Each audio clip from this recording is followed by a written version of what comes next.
All right. Well, good evening, everyone, and welcome to the Town Council meeting for Monday, January 13th, 2025. Happy New Year. Thank you for joining us, whether you're here in the room or online viewing the meeting virtually. We are now called to order and will begin tonight's meeting by moving on to the approval of tonight's agenda. Is there a motion to approve? So moved. Moved by Councilmember Brown, seconded by Councilmember Dixon. Any corrections or edits to the agenda? I did just want to add, I know Town Administrator, you gave a brief update regarding WSSC, so we should probably add that just because the call just happened, and as most everyone knows, we have the water advisory that was issued by the utility. So if there's any concerns with adding WSSC? Okay. So we'll put that down by the PEPCO. That way we bundle the utilities together. And with that, I'll call for the motion to approve the agenda. All in favor, please say aye. Aye. Any nays? The ayes have it. The agenda is approved with the additional agenda item.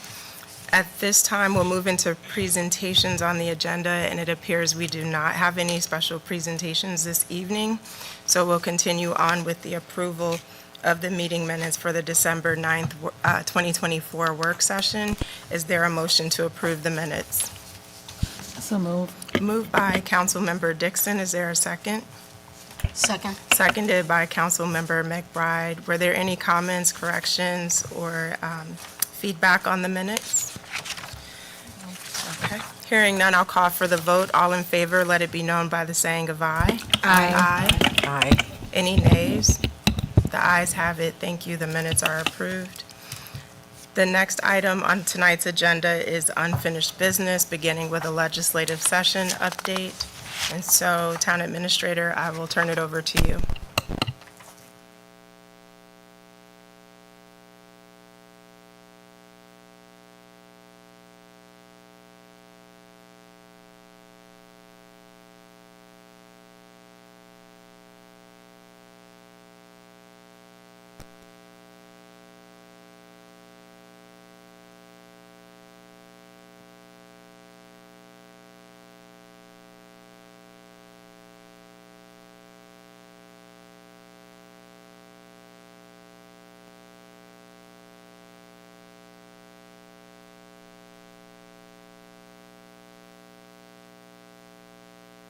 I don't know if Mr. Brown can unmute himself. Are you having I guess he's having an issue unmuting himself. If he can hear us, Mr. Brown, it may help to just exit Zoom and come back in. Sometimes if you're jumping from one platform to another, it can mess with your computer settings.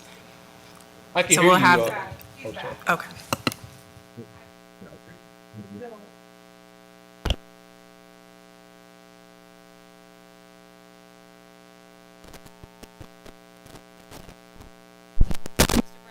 Me now? I can hear you now. Okay, perfect.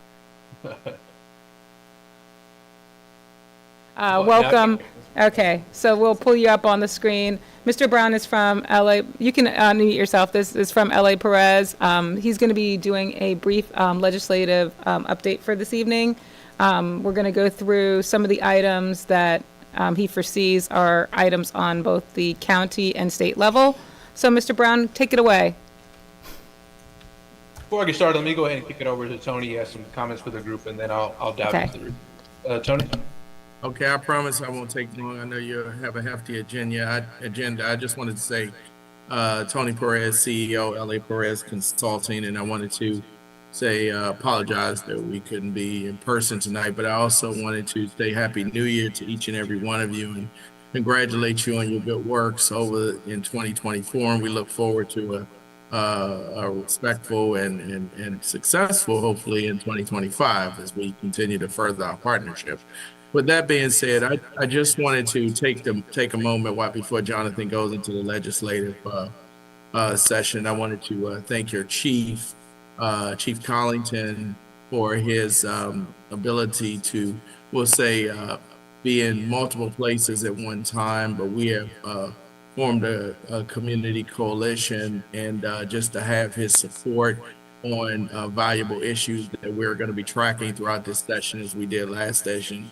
on retail theft. But his insightfulness is great as we kind of help to build a coalition with faith-based leaders, obviously public safety with him, and business. And did I leave anything else? Let's say faith-based. Okay, I think I got everybody. But just in other areas that are interested. Oh, in education, excuse me, schools that are interested in this partnership. So we're gonna probably do some things in Annapolis that we're trying to prepare for, but it's still in its infancy as we try to put the plan together. But we want to thank him for his support on that, and I'll leave it there. So thank you, and I'll pass it to John. All right, thank you, Tony. So as we go, kind of looking at, I think you had the presentation there. We kind of look at some of the overview, some of the action items that's been ongoing. On Tuesday, December the 10th, the Prince George's County House delegation had its public bill hearing. It's very nice to see two of Bladensburg's own out there. Madam Mayor was out there along with town council member Dixon was there. It was great to see both of them. Looking at some of the bills, there were 31 bills in total were covered, lasted a little bit over 3 hours, covered things from public safety to zoning and other land use matters, to include bi-county legislation issues as well. Tony kind of said it, alluded to working with Chief Collington. There's only one Chief Collington. I appreciate the leadership service, sir, and you've been really huge in terms of getting on a priority that was for us last year, which was a retail theft bill. And we'll talk a little bit about that later on. But Tony kind of talked about it as well as a coalition as a whole, getting around that bill and making sure we get it pushed. That's definitely an issue within the county.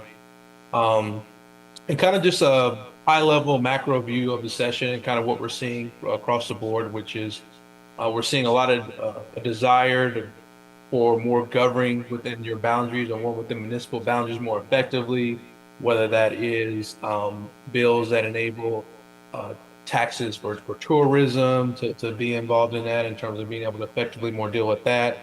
The session will be tight.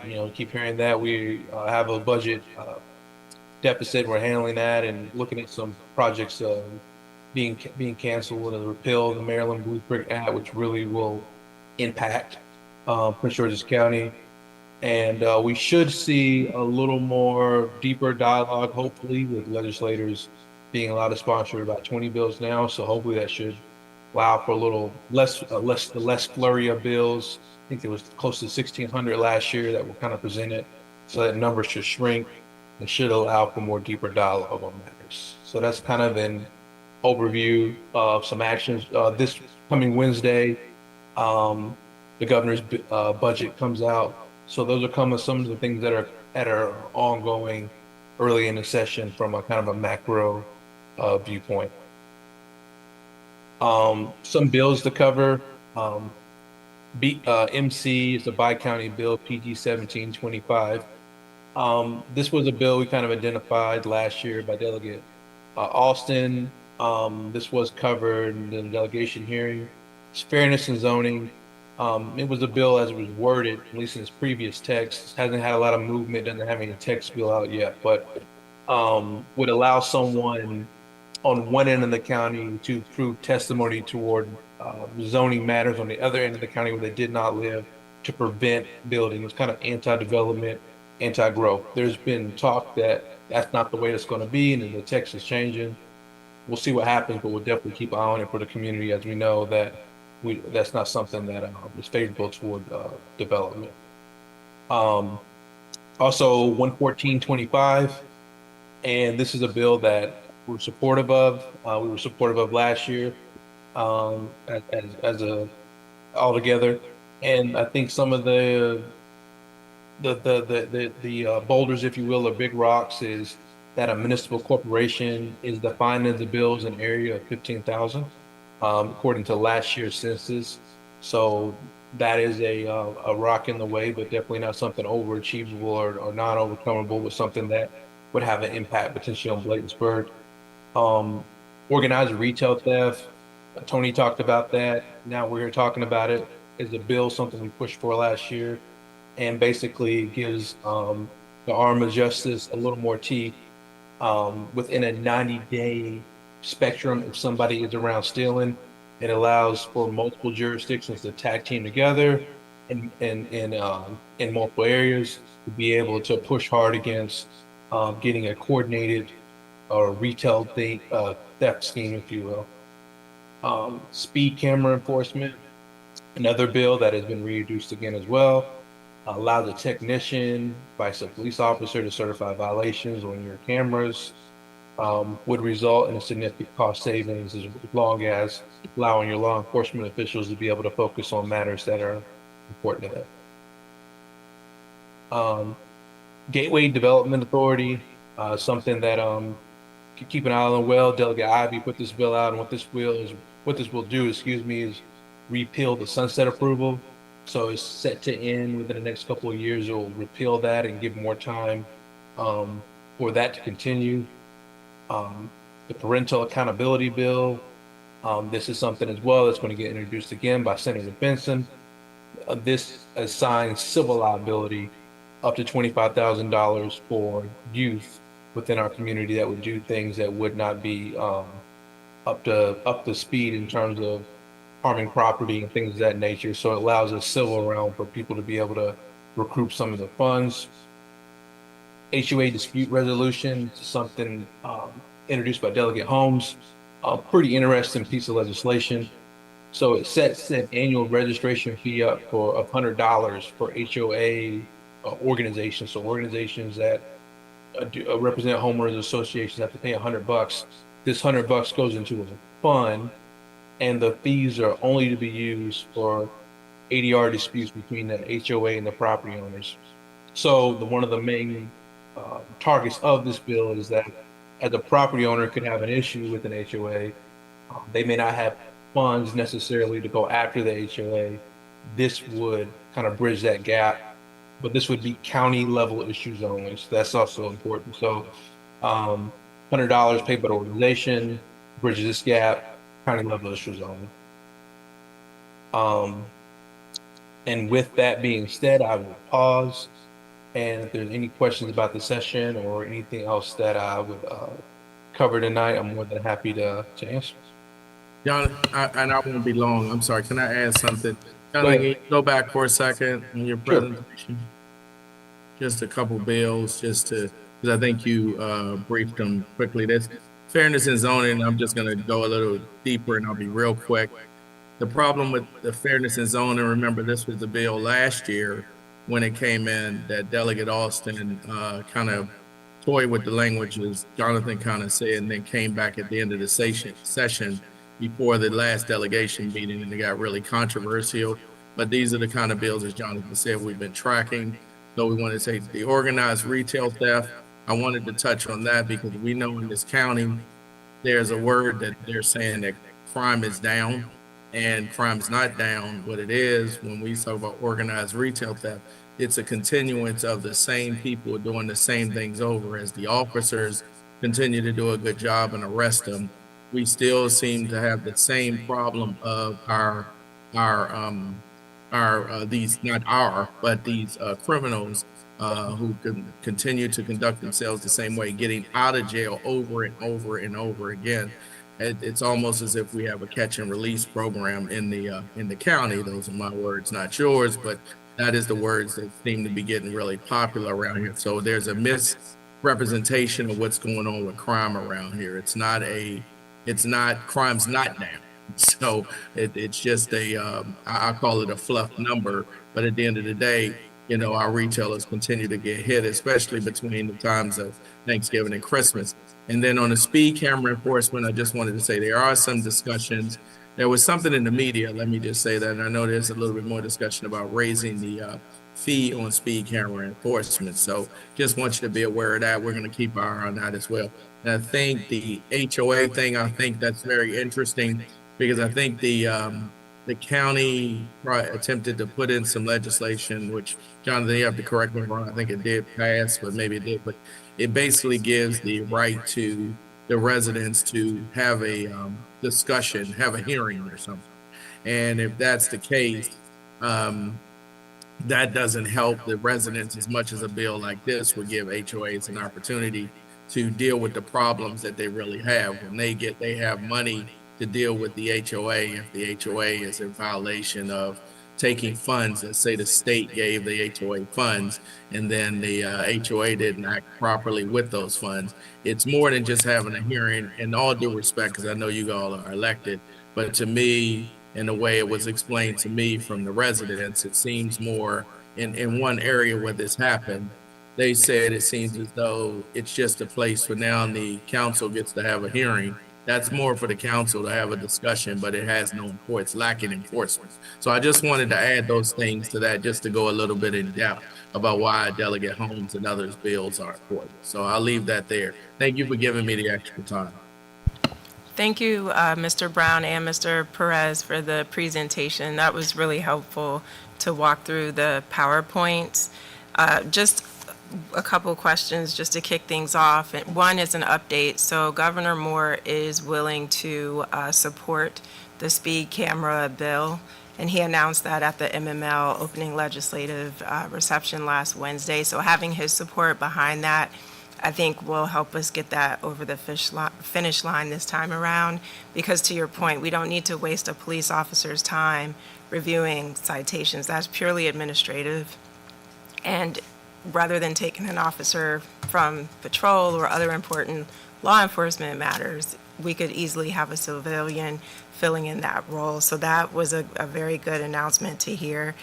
I hear you on the bill from Delegate Holmes regarding the dispute resolution for HOAs, but I was more curious to know, is he going to refile the bill from last session, which dealt more specifically with an issue that we faced here with a local condo association, which was neglect, where you have a board who doesn't manage the finances properly, and then there's neglect on repairs and so forth, and then that group of individuals leaves, and now you have a new board coming in who's experiencing a deficit, trying to now get the building up to code, paying utilities, all those kinds of things. And I thought the way the legislation was worded was that a portion of the real estate taxes would go toward a fund if they were in a municipality, and then somehow that fund, those dollars were to be available if a local HOA or condo association did experience that kind of financial dilemma. But I hadn't heard any more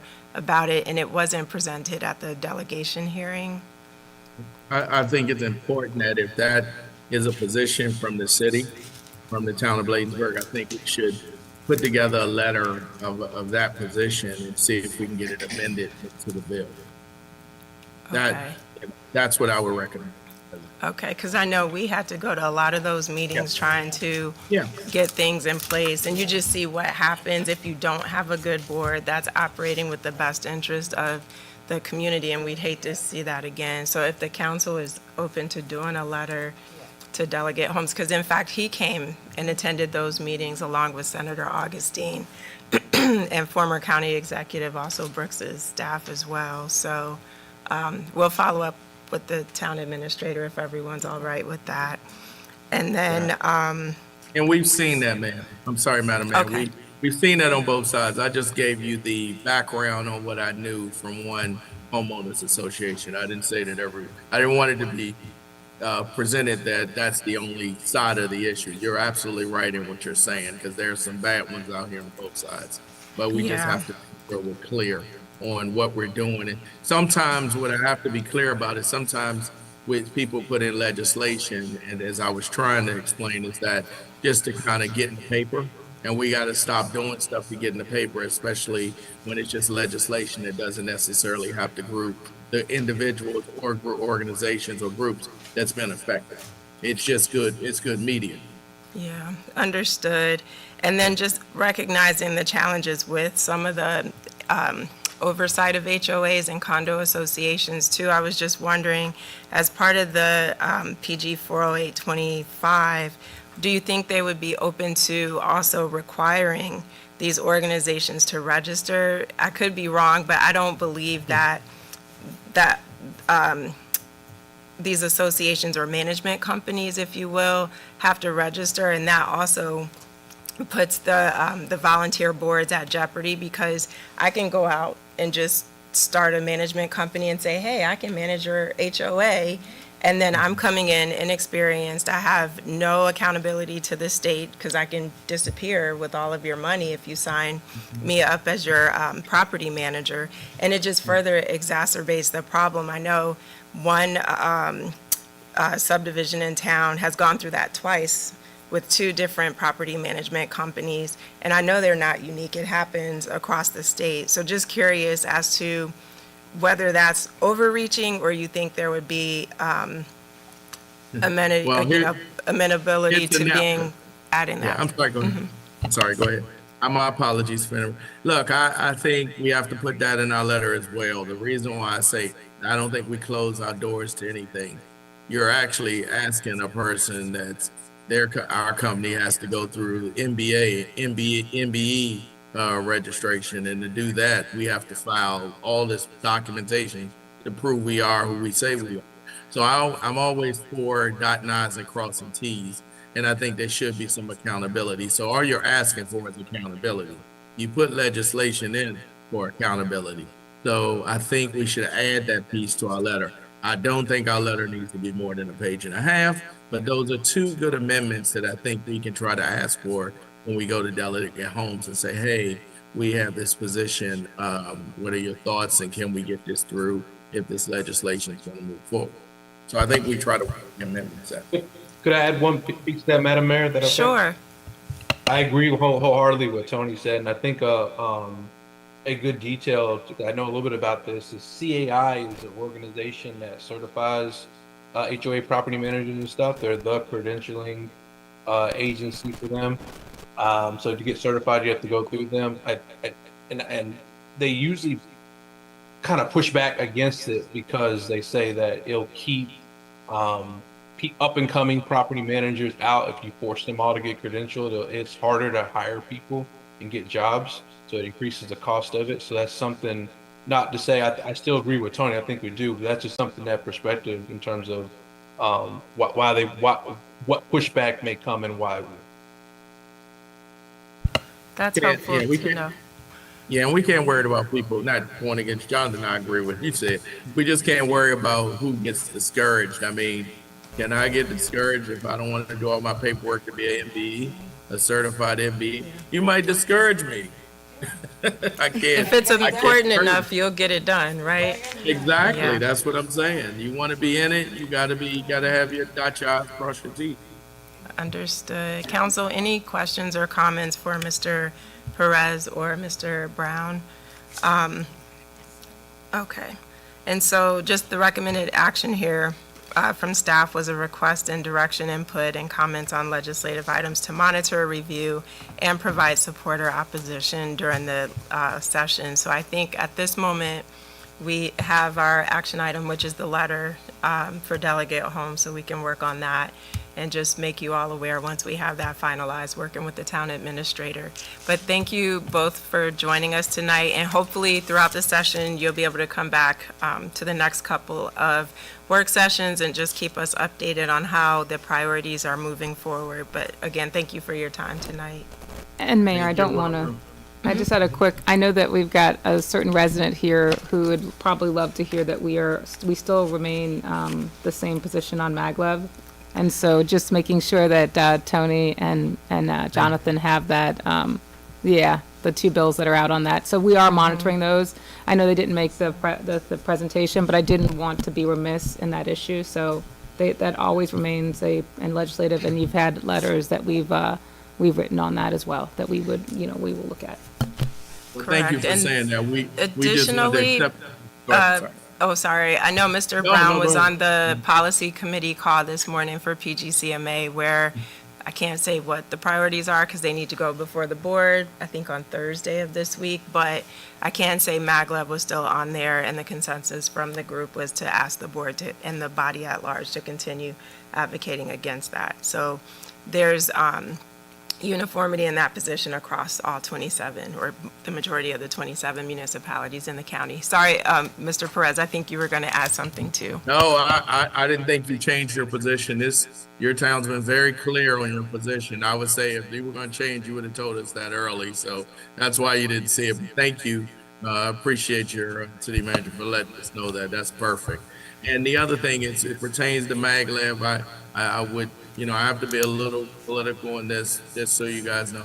Just while we're going through election time through March the 4th, I think it's very important that you're very clear with, speaking to these candidates about their positions on that, because some are heavily involved, and I think it's, not in the best interest of your position for some, and others it might be a different matter. And that's not me pulling one candidate or the other. I just think if it doesn't fit your position, you need to know.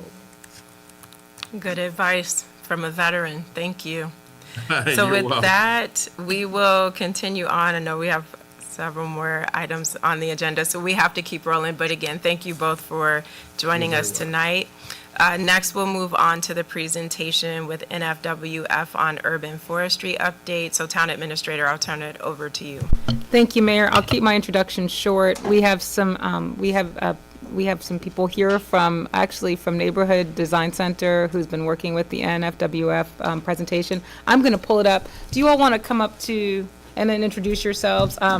If so, what we can do is you can go right up to that thing And right if you there. could just press the button, Press the once it button. turns green, you're on a hot mic. And I'll pull up your presentation.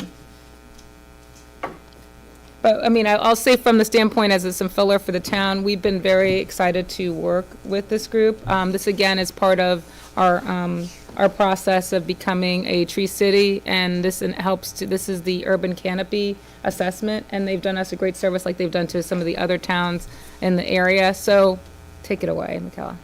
Perfect. Well, hello, everyone. Hi, Mayor James. Hi, council members. Thank you for giving us the time today to talk about this exciting project, or a project that we've been very excited to work on with Bladensburg and with Michelle. Hi, everyone in the room and who's tuning in online. My name is Michaela Atta. I am a project coordinator at the Neighborhood Design Center, and I'm here today with my colleagues to share our work with Bladensburg street trees. So next slide, or It's coming up. okay. No problem. There we go. Perfect. Okay. Great. Okay, and so for today, we'll be recapping the project and the project work, our findings, ways that residents of the municipality can use our findings, and of course, take some time to talk about street trees and why we should be getting excited about it. So next slide. As I said earlier, I'm Michaela Atta. I'm up there at the top, and then I'm here with Colin and Catherine. And so if you two want to go ahead and introduce yourselves, I'll step away from the... Yeah, good evening, everybody. We're excited to be here. My name is Colin Braddenbach, and I'm the Forestry Projects Manager at the Neighborhood Design Center. And primarily, I operate the Right Tree, Right Place program for Prince George's County. My name is Catherine Love, and I'm the urban forestry technician working with Colin at Right Tree, Right Place. Perfect. And so as they said, we at the Neighborhood Design Center, we partner with the county to operate the Right Tree, Right Place program, which is a public tree initiative in all of the county right-of-way roads. But that purview does not cover municipalities. And so the kind of the impetus and the reason for working with municipalities is because we want to offer those similar services of street tree inventory, analysis, and planting recommendations to folks that we don't get to work with through Right Tree, Right Place. And so through a National Fish and Wildlife Foundation grant, we were able to partner with 5 municipalities for this project, including Bladensburg. So the grant project covers 3 major arms. We have first the inventory, where we completed a tree inventory for all of the public right-of-way trees on municipality roads. And so that was coordinated, or the team here collected that data and did a little bit of analysis, and that was coordinated with Michelle. And moving into the second arm, which is analysis, and so that's looking at the species distribution in the current canopy, the maintenance needs, the health, and then also noting viable locations for new street trees. in the municipality right of way. And then finally, we have our education arm, which is why we're here today. We have a couple of presentations in today and tomorrow. So we're doing a public education one to talk about street trees and our findings. And then tomorrow we'll be working with Public Works and the Green Team to do a little bit of a basic maintenance workshop to talk about how to manage street trees. Okay, next slide. And so before going into the results or like the findings of the project, we're going to talk about what street trees can provide when allowed to thrive in our communities. And so the first are kind of the list of more obvious ones, maybe ones that you've learned while growing up. So the environmental benefits, the trees help improve air quality, right? They help combat effects of climate change. And so the more intense and more frequent storms or wider swings of temperature, trees can help stabilize the ecosystem a little bit for that. They of course, provide habitat for native wildlife like pollinators and songbirds, and they also help reduce stormwater runoff. And then there are kind of the less obvious benefits, the community benefits. So imagine these as being relevant to livability. So there's, well, contributing to character and beauty is also kind of obvious. We have some beautiful flowering trees that I'm sure people appreciate. But trees also help reduce street noise as being softer buffer between vehicular roads and pedestrian roads and houses. That helps absorb some of that. They also help reduce traffic speeds, which I'll get into in a couple of slides. They provide shade to keep streets cooler during the hotter months, and I'll talk about it in the next slide as well. And they're also correlated with increased positive health outcomes. And so relating to reducing that temperature during hot periods, so mitigating urban heat island effect. For those who are not familiar with what urban heat island effect is, that is essentially when urban or more urbanized areas tend to be, the tendency for them to be a little bit hotter than more rural ones, and that is just due to materials in urban areas like concrete, asphalt, glass and metal on buildings, and then exhaust from infrastructure, that their ability to absorb and reflect back heat, and so it tends to be a little bit more hotter, a little bit more uncomfortable. And so areas that are actually more tree dense, those trees provide shade for the street. They also do have this process, the scientific name is evapotranspiration, but essentially they help, water evaporates into the air from trees, which cools the air around it. And so we have, in more tree dense areas, you'll see a reduction of asphalt temperatures by about 36 degrees Fahrenheit, and a reduction in air temperatures by about 13 degrees Fahrenheit, which is pretty significant if you're walking on the street with your family or with your dog. And so you also will see a reduction in heat-related hospitalizations and deaths in more tree-dense areas. And so here's Bladensburg on a map. Okay, and so this map shows the average temperature reduction benefit of current forest and tree canopy. I will say that this data was collected about over 5 years ago, so it is it's kind of dated, but and well, I'm sure as the trees currently in Bladensburg have grown, that number can be a little bit different now. But it's when this data was collected, we saw an average of about 4.5 degrees Fahrenheit temperature reduction in the census block groups in the area indicated at the end of that arrow. But there's a lot of potential for that to pop up, which they'll talk about in our findings. Next slide. So as far as road safety and traffic reduction, so according to Prince George's County, Maryland crash data, on average there's about 114 fatal crashes a year in the county, and 20.9% of those involve speeding. And so why are trees relevant to that?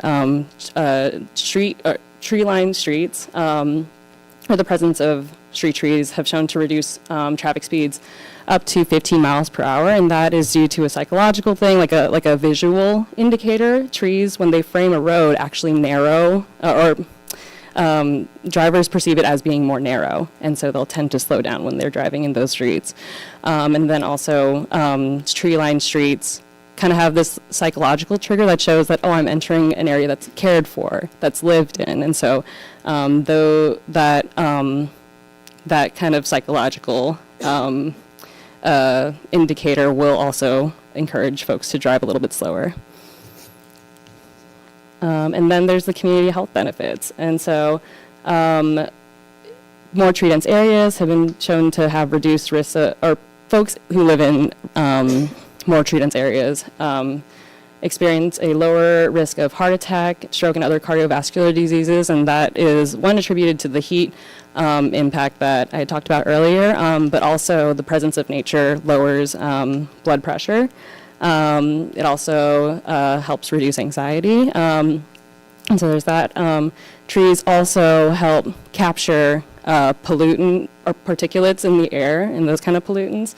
And so there are reduced cases of asthma-related hospitalizations, and so it helps with lowering the risk of respiratory maladies in that. And then also there's about 40 years of research that shows a positive correlation between the presence of trees in nature with improved mental health and cognitive functioning.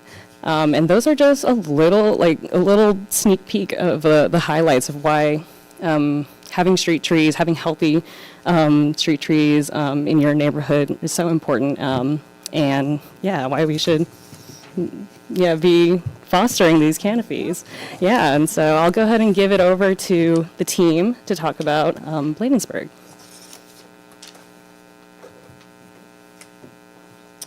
All right, guys. So I'm going to talk a little bit about the field work, what Catherine and I completed while we were out in Bladensburg, kind of some of the things we observed, and how we'll synthesize that data for you all's use in the future. So just a little bit real quick about the fieldwork process.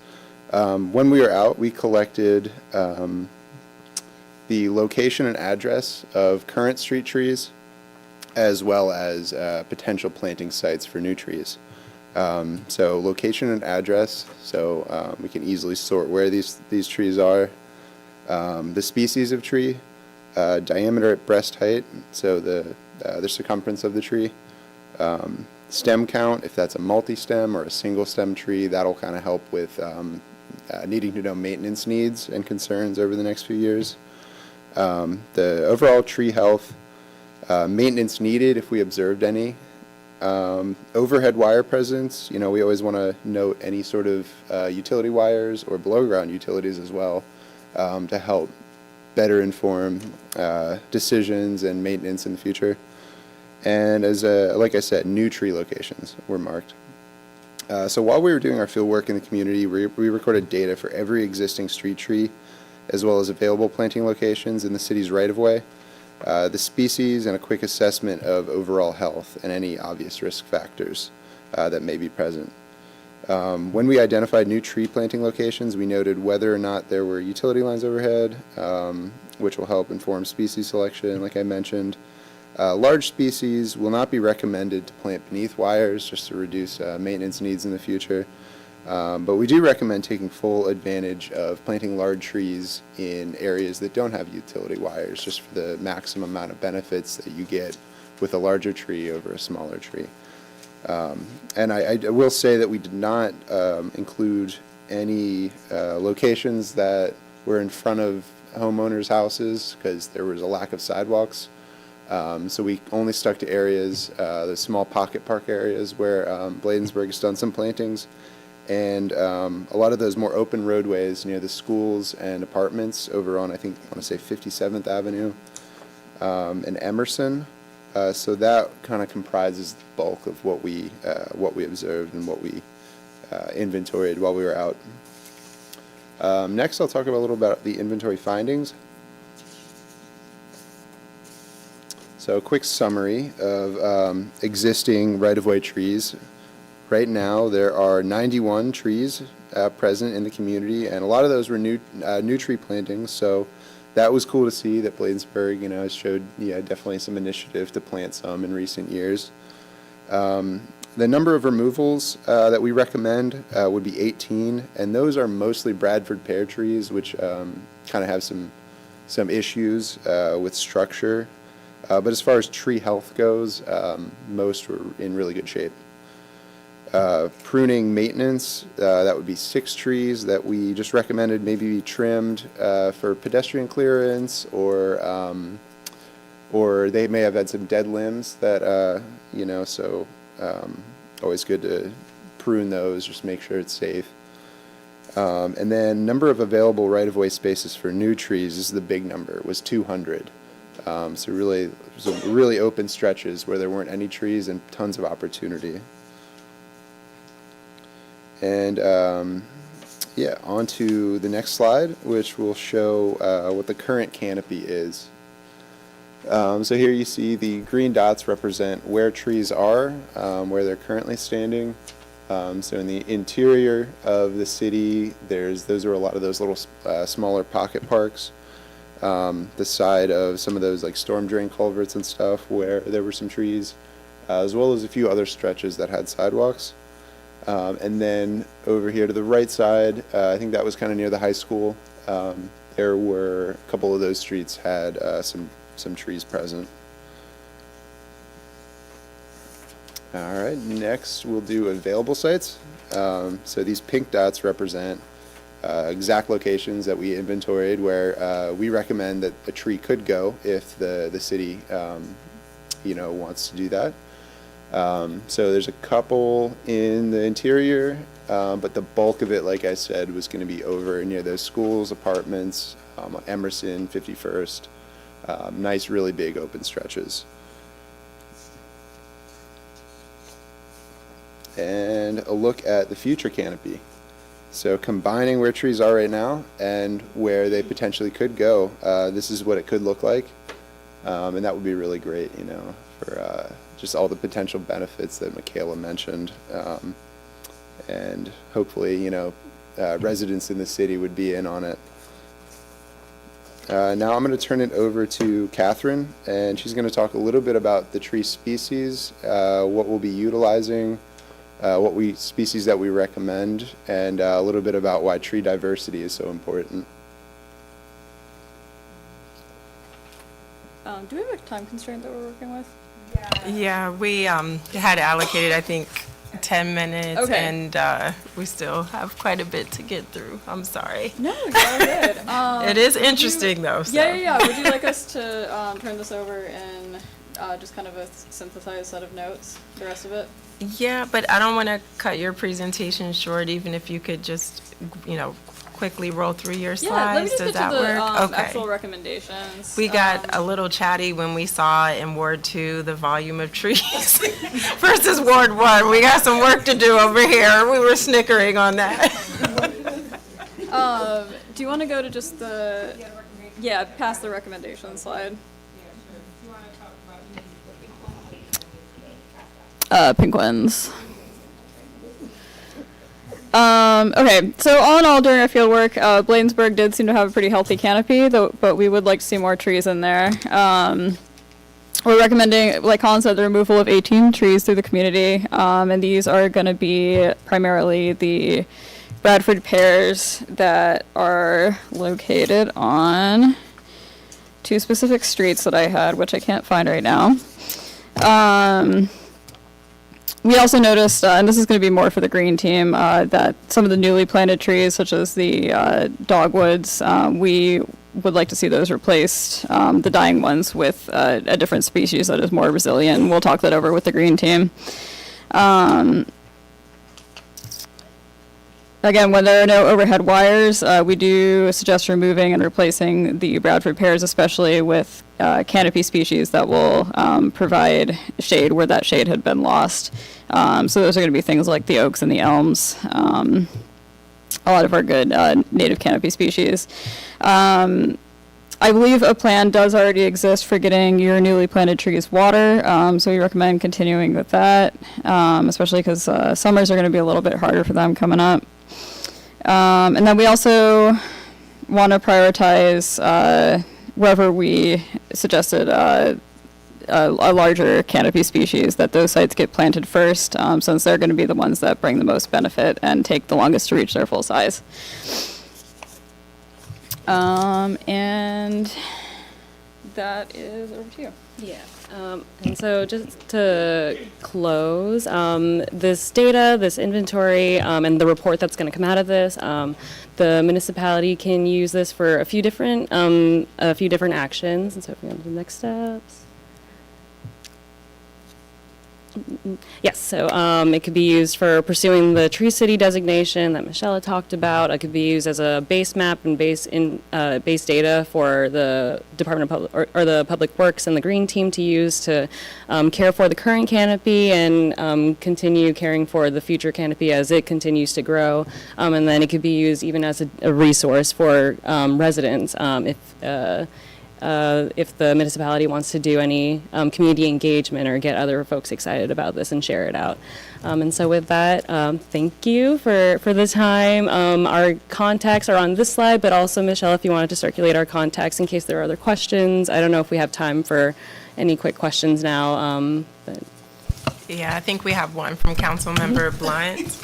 I mean, since I see all the trees is on outside, cherry blossoms, just asking.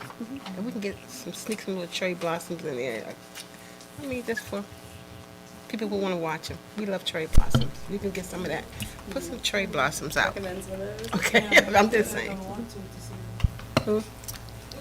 Michelle, you had something? I was going to say that, I want to repeat, the freezer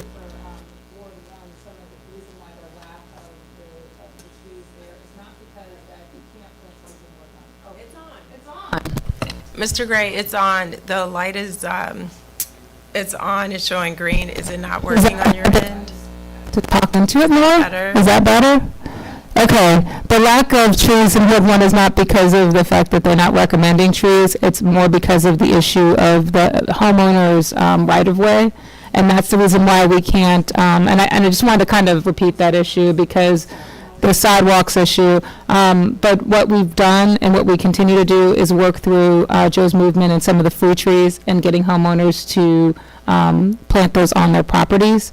And I believe the one, also the chief, through John O'Connor, has gotten a grant for additional trees for that. So that's how we will pursue that. The neighborhoods in Ward 1 is to encourage more homeowners to plant them in their yards and on those smaller plots of right of way. But that's kind of the obvious. That's the reason that it sounds like doesn't look like there's any, but the streets, the ones that are maintained by the town are the ones that this canopy goes to. So I just wanted to say that. Sorry. Thank you. You resolved a very controversial issue up here. There was lots of whispering from my colleagues in Ward 1 when they saw the map and said, wait a minute, where are our trees? So with that, we really appreciate the team coming out from Neighborhood Design Center tonight and presenting to us, and also look forward to working with you. And also, in closing, just want to say we appreciate the education that you did tonight. Also providing the tree species, because I think this is helpful for residents in understanding the types of trees. There are names on here I've never heard of, so I can only imagine how my neighbors must feel. So, again, thank you for the partnership and helping us move forward, and hopefully we'll get to that Tree City USA designation this year. Thank you. Thank you. Thank you. So next on the agenda, we have another presentation. We can shorten this to maybe 2 minutes on the Maryland 250th anniversary update. Town Administrator? So Mayor, this one actually is mostly you and less me. So this one is from the standpoint that we wanted to make sure that everyone knows that we've been continuing to work and that group is going to be activated in this fiscal year, in this calendar and coming fiscal year, that we did receive a small grant for it, and that there's more to come. And I think that you'll be making some appointments because the resolution allowed the mayor to make appointments of citizens that want to work on that particular committee. So that's my report. Correct. And I know you have also been helping me tag team on meetings that Prince George's County is holding, because they also have a 250 anniversary commission. And then just in terms of the Maryland 250 Commission designated by the state, I sit on the civics working group, and so what we try to do is come up with ideas for municipalities or communities also non-government nonprofit organizations, ideas that they can deploy to also be a part of this big celebration that's coming up next year. And so we did authorize and get the commission to approve offering 2 small grant programs, one of which is a $500 grant for communities to launch a 6 to say 8 week, a very short-term educational citizens academy, similar to what Chief Collington and his team do for the Bladensburg Police Academy. So very similar in terms of just having a series of workshops over, say, 6 weeks for 2 hours where we're educating the community about their local government, about the different departments that we have in town and how they function, and even how helping the residents to understand how we are a part of the county government and state government and what that relationship looks like and all the resources there. So I did connect with a commission member because they already have a curriculum and there's no point in reinventing the wheel. So I want to get that, just refresh it and make it more precise for our community to present that to you all to review and then determine when we want to hold the academy, assuming the council is on board with that. And then also I need to do a better job too of letting PGCMA know about these things because I want to make sure the municipalities in the county are taking advantage of these options. So while we did get the 1 grant, I do want to push the other cities and towns in the county to also apply so it doesn't just look like we're the only ones benefiting from that opportunity. That's not how it's supposed to work. So there's that. But that's a quick update, more to come in terms of once we have residents and local stakeholders as part of the local commission. But any questions from the council or any comments? Yes, council member. This is not only just for Bladensburg, it's for the whole Prince George's County, this particular project, or is Bladensburg working on its own project? That is a really good question. So the governor creates the Maryland 250 Commission, and then from there, you have counties that may also create their own commission, and then municipalities. So we're flowing down from the state, but the state is really the one driving it, and just trying to make sure that across the entire state, all cities, all towns, all counties are participating in the nation's 250th birthday. And so we kind of have a layup because we already have a July 4th event that will happen next year anyway. And so being a part of this and having our smaller committee, we can really tailor our festival and celebration to Bladensburg history and still support if Prince George's County is doing things. We can still be a part of those, but still just have something more specific for our residents to enjoy, embrace, and be a part of. So they're supposed to work together. And the meetings, I will say, are open to the public, and we even take public comment at the commission hearing. So I'll, moving forward, just forward the invites to anyone who wants to just take a look, see virtually what the meetings are about, the topics that are discussed, and so forth. Any other questions? I just have one question. Yes, council member, your microphone. Thank you, Madam Mayor. So in regards to the 250th anniversary, will the local businesses be involved and the schools? I don't know if that. Yeah, that's a great question. And so that's part of the engagement piece. So having representatives from the educational side of the communities, local businesses participate. So for the commission I want to do here, I want to have some business representatives, someone from the library, someone from representing the school. So we help to get everyone involved. But each community can do it their own way. There's no one way that it has to be done. It's really up to the individuals. All right. And Mayor, on the PG, the AFA board, the library and park and planning have been very active, and the schools are also active in that as well. So we've been attending meetings where it is very it's cross-pollinating. I think the one thing that we're still waiting for are the business community to sort of engage with. Perfect. Thank you so much for that update, Town Administrator.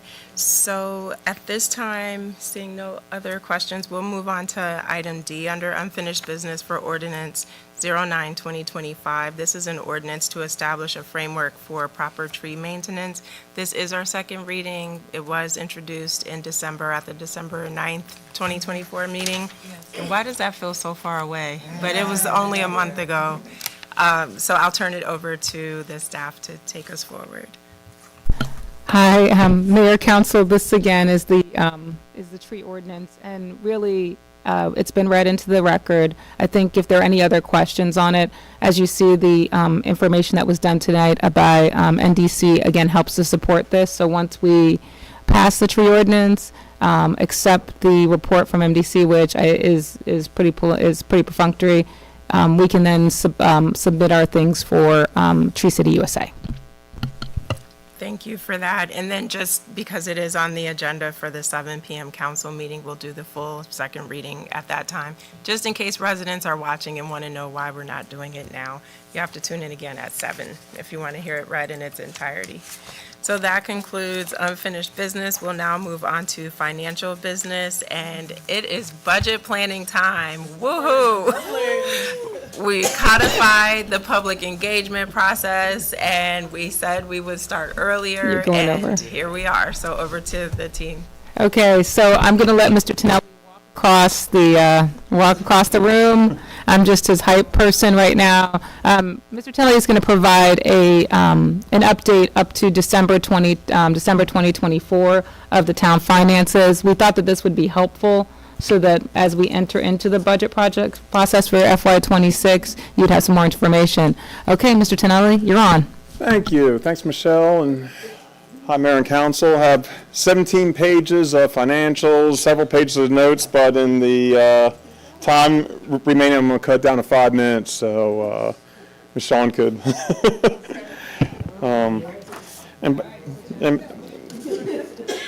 by the way, I'm not sure if I was the only person Googling the tree names on there and the canopy sizes and everything, so there's someone there I didn't recognize either.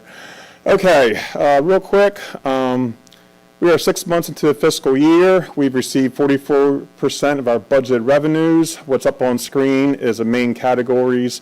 There's several accounts buried beyond these, but this is a summary of the revenues. In my financial report online, it has a full detail. Just some highlights. Real estate taxes, we've received over 80% of the taxes in right now. This is similar to last year. And as of today, we received our December allotment, which puts us about 97% collected for the largest revenue item right there. For the business personal property tax, the collections are similar to last year, and we have increased business personal property tax for the increase in the railroad and utility assessments that we put into the budget this year. The cable franchise fees are down a little bit more. I'm thinking because of more streaming services are coming up and people are less taking part of the subscription plans for the cable channels. Let's go down to the federal funding.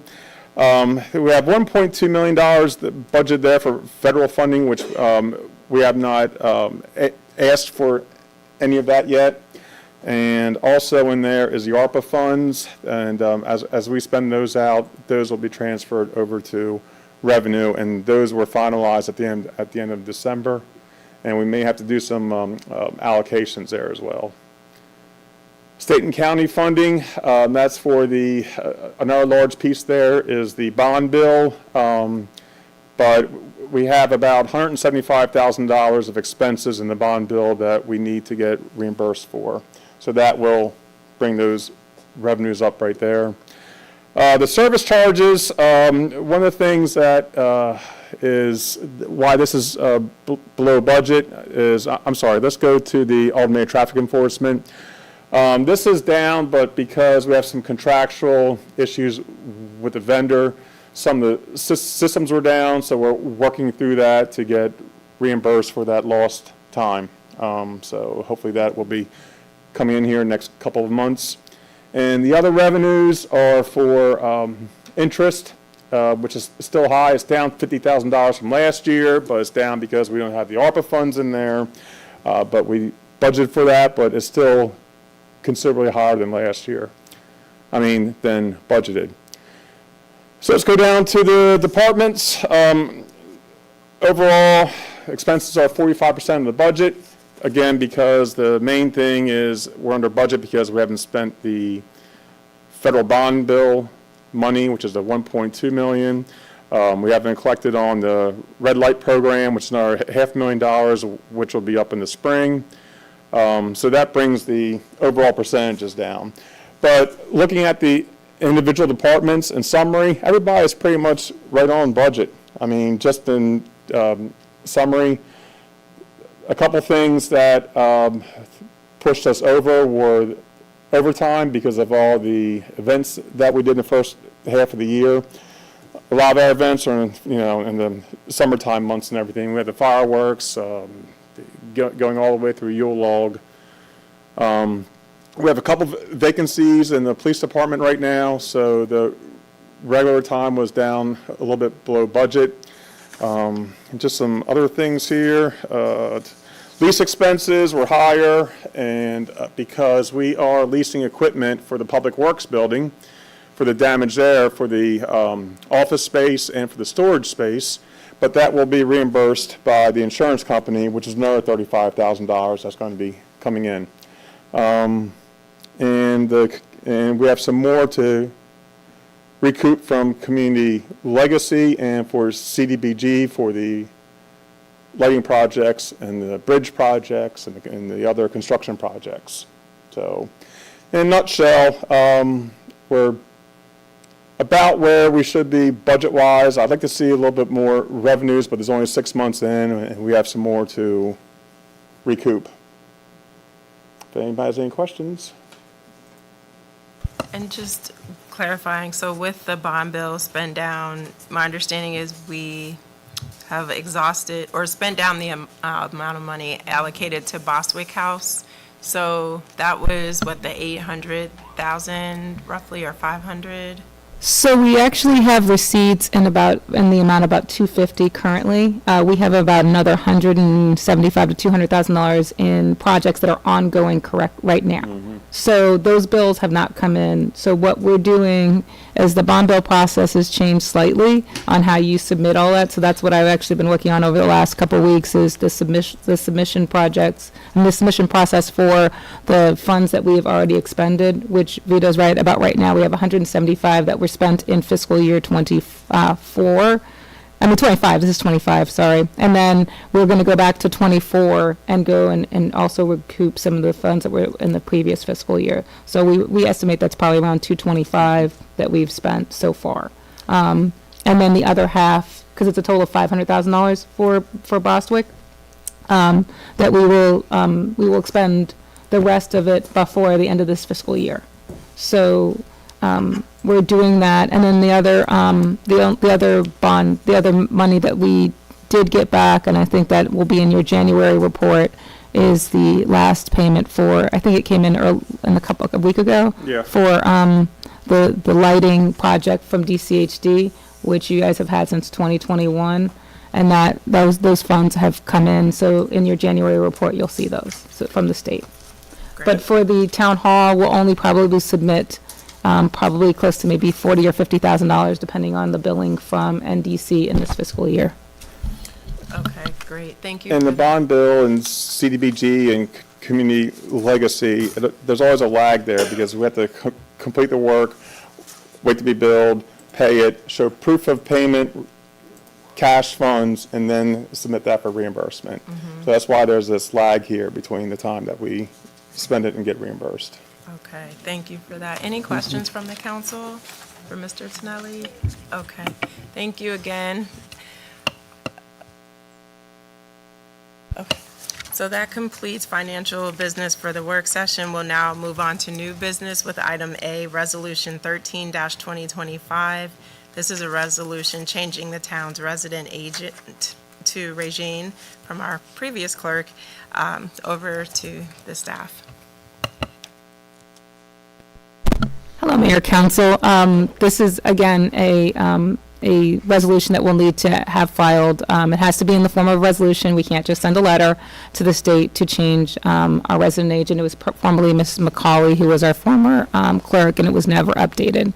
So that's the reason why, and if you need any, we're also here for any questions you may have. So I just had a question. I was trying to remember our prior clerk's tenure, because I noted that was listed in Yeah, the Cecile, resolution. yeah, Cecile Cunningham. So we need to put her, we probably need to, It was Pat McCauley. Pat I McCauley. thought she was here 19 years. It says 25. 19. 19. That's, for some reason, I thought it was so we can 19. make that typo. I think Okay, we can thank change that you. typo. Okay. All right. So any questions regarding the resolution? We'll just read it into the record at the 7 p.m. meeting, but this has to be filed with the state of Maryland, so it is important that we get this accomplished. Any questions? Okay. All right. Thank you. Next on the agenda is the matter of appointments for the Board of Supervisors of Elections and the Ethics Commission. Madam Clerk, we'll turn it over to you. Yes, Mayor and Council. Over the last few months, we've been advertising for all of our town volunteer committees, and with the election slowly approaching, we wanted to bring the reappointments for the Board of Supervisors of Election, as well as the new appointees for the Ethics Commission.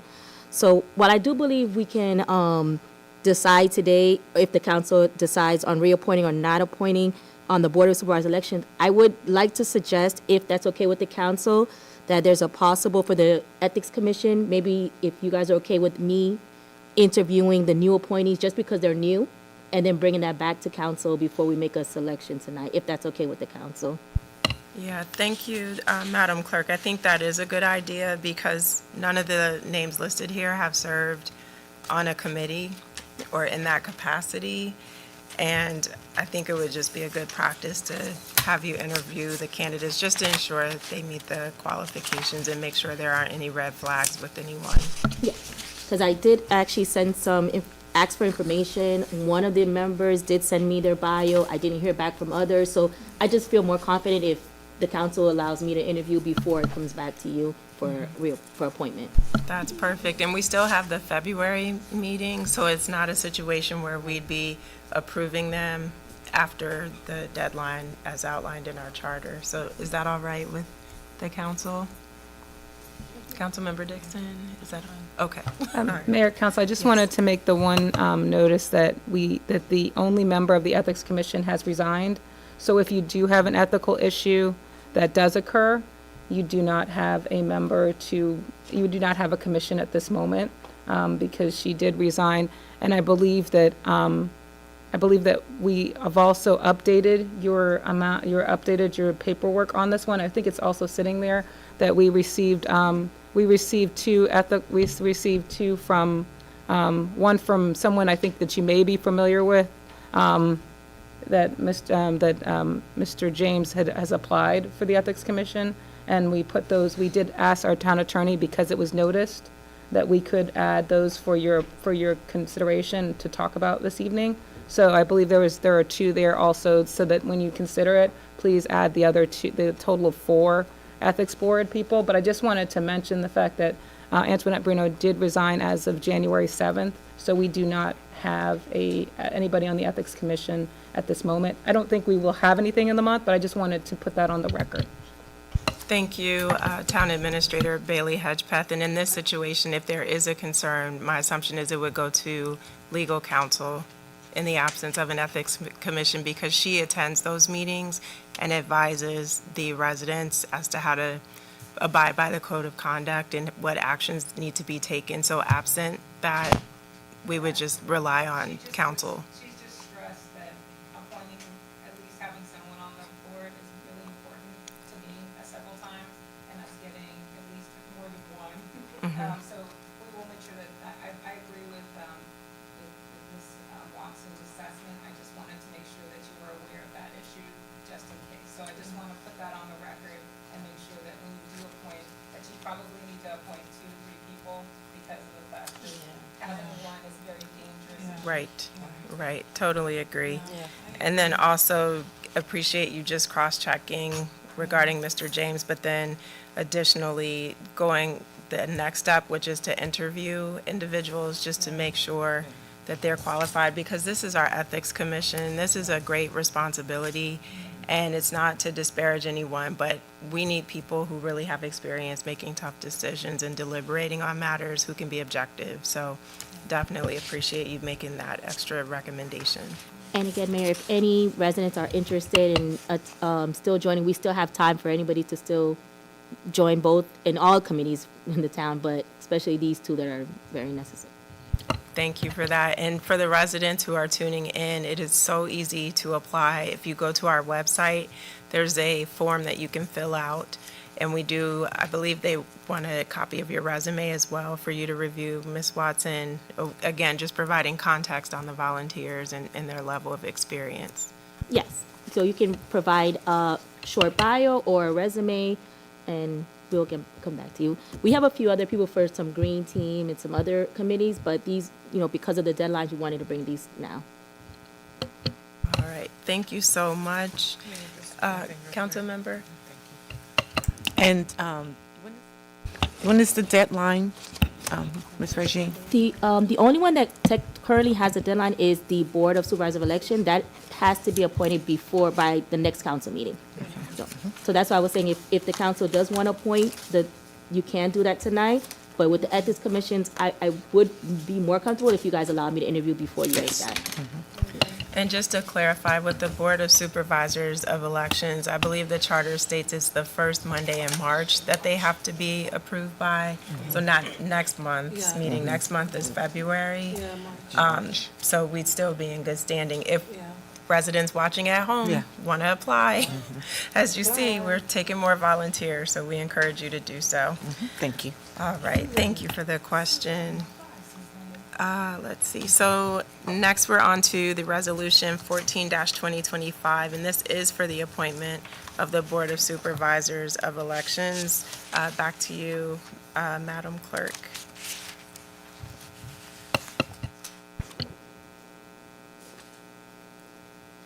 Okay, I think they were just all together. Okay, Yeah, they were all together. Okay. Yeah. That's just the update. Okay. Includes those resolutions. Moving down, okay. So we're, yeah, the two existing because ones. the two that are currently on for the Board of Supervisors or elections, both individuals are currently on serving. So there's really no change there. It's just a matter of the fact that we had a few volunteers who stepped down and still need a couple more there.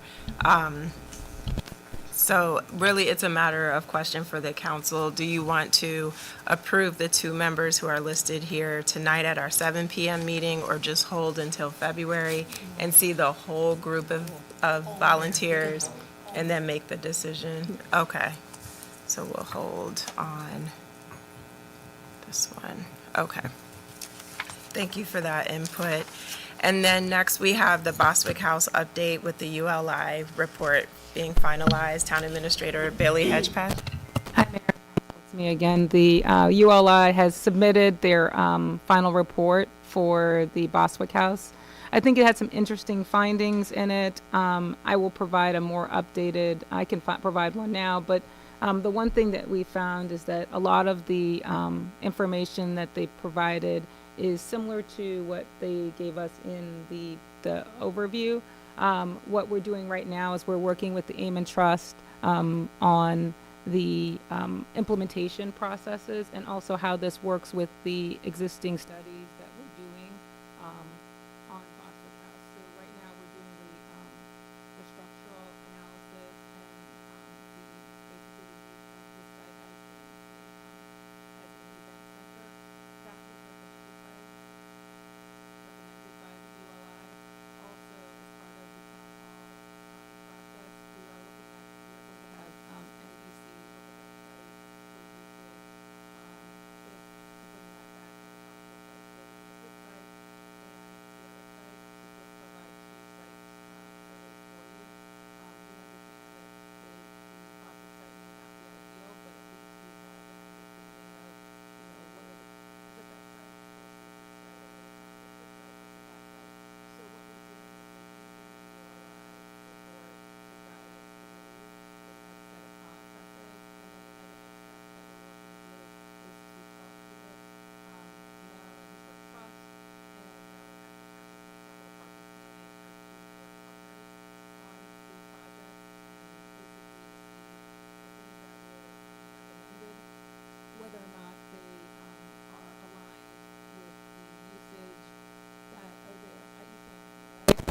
I don't know. Is that? Goes. Okay, so do I need to repeat everything? But so just the long story short of that whole long diatribe that I went on was the fact that we are using this report to verify what we're working on at Boswick House on some of the bond bill funding, and we're also continuing to work on items that were recommended by the ULI for this whole process. Wow, that was fast. Thank you. Yeah, you're welcome. Okay, so any questions for the town administrator and team on the ULI tab? No, no questions. I think it is interesting, though, to use it as a guide for the survey information, because the town administrator that I'm thinking of, I think she was here 20 years ago and had suggested that site, but no formal process had been followed to determine whether or not it was a viable option. So since we're going through the process, I think it does make sense to assess both sites. So appreciate moving this project forward, and was just glad to finally get the report back and be able to read through it and mark it up with some notes and ideas. So thanks to the whole team. I appreciate the shout outs that they gave to you, town administrator, to Mr. Jeffries and a couple of folks with facilitating the whole 2-day set of meetings, the meeting marathon that you guys had to endure. But I think it was definitely a good use of time to get the kind of feedback that we did from the community and the staff and the council. So again, thank you for that. The next two items kind of fall under utilities, the first being PEPCO with the street lights, and then after that, WSSC. So we'll start with PEPCO. Okay, I'm just going to make sure that I can hear myself and that you guys can hear me. Okay, so the PEPCO streetlight update is in regards to PEPCO's process of adding new streetlights and also replacing and repairing streetlights within the town of Bladensburg. We've received a new process in order to deal with our streetlights. Okay, and so that there is a new group that is totally dedicated towards streetlights. We have formally requested for PEPCO for a amount so that we can purchase our streetlights, which is actually the first step in working to come up with a streetlight plan. I sent some documents which are pretty complicated, but there are 4 ways in which a municipality can move forward with new streetlights, which are a little different than they've ever been. There's a rental portion, there's a straight up purchase, and then there's a lease purchase. And you end up paying quite a bit for pretty much all of them. So what we're trying to do on the advice of council is to purchase our poles and our existing streetlights, and then we can make changes to our streetlights as we need them to, because the issue is that we have incandescent bulbs, and it's a whole other set of issues. So, long story short, staff's working with our council, our legal counsel, Sue Ellen Ferguson, on this issue. We're also working with other municipalities who are having similar issues, and we are working with trying to streamline the process of down and out streetlights, so that we have been doing the process that we were told to do, which is put them into the PEPCO system. But it seems like that's not working anymore, or they're not looking at those requests. So we also need to email them to this group. I know that Mr. Weiss had sent me an email saying, hey, people in Cheverly said they're getting their streetlights fixed if they're using the online system. Well, that's exactly what staff did, is submit it through that online system several times, and they weren't being addressed. And what I've heard from our attorney is that PEPCO in other municipalities has been delaying the replacement of streetlights and streetlight bulbs because they're out of incandescent bulbs and fixtures, and they're trying to move everybody to LEDs, which they're charging us $15,000 per lights to replace. So I have to watch out and make sure that if this one is not replaced correctly and it's replaced with an LED, that I'm not going to pay $15,000 for that. So just to deal with that issue. So long of it, short of it, that's the PEPCO update. Any questions? We don't have enough time. Yeah. Just vent to you another time about PEPCO. No. And then just to add to their honey-do list, the electric vehicle chargers continue to be out of service. So if we could get some help with that since we have another contact now. Yeah, that's a whole other different Okay. section, but we will work through that, Mayor, Okay. for you. And then for WSSC, because WSSC. we only have a few minutes, I know Yes. you and Chief were on a call today. Yes, Chief also attended the call today. I actually left a little bit earlier to get here to this meeting, but there was an essential use order that was put out, and there was an email that was, I think we forwarded out, but they ended that after starting the meeting. So it was issued, I believe, at like 4:35, Chief, and then they ended it by 5 o'clock. But what the essential use declaration was so that we could reduce the usage of water. They have been addressing some of the leaks, and what they wanted to do by issuing an essential use order was to reduce the usage, the non-essential usage throughout the county. They've now determined that they can manage the flow, but I think it's probably wise that if you just water-wise at this point, because we don't know what the weather is going to look like, that people kind of take the posture of sort of conserving water and following some of those actions. That would be very good. Chief, I was about to look at my thing, but do you have anything else to add? Good afternoon, Mayor, Council, community colleagues. The only thing I would add, they changed it as of 6:30 p.m. They have lifted the essential water use only request, so it has been lifted. All right, thank you, Chief, and thanks for being on the call to hear the updates from WSSC. So we have now come to the end of tonight's agenda for the work session. Is there a motion to adjourn? Moved by Councilmember Dixon. Is there a second? Second. Seconded by Councilmember McBride. Any comments or questions before we adjourn? Hearing none, I'll call for the vote. All in favor, let it be known by the saying of aye. Aye. Any nays? No one wants to keep going? Okay. We're adjourned. Thank you so much. We'll see you back in a few minutes.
Good evening, everyone, and welcome to the Bladensburg Town Council meeting for Monday, January 13th, 2025. Thank you to everyone joining us here tonight, as well as those who are watching virtually. The meeting is now called to order.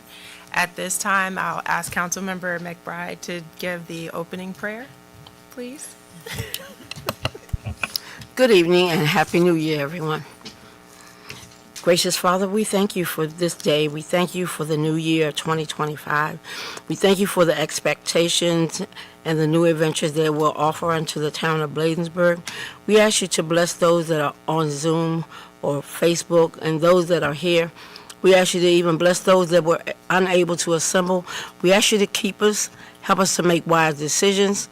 Keep on doing what we need to do for the great town of Bladensburg. We ask you to bless us all together lovely. In your name we pray and ask these blessings. Amen.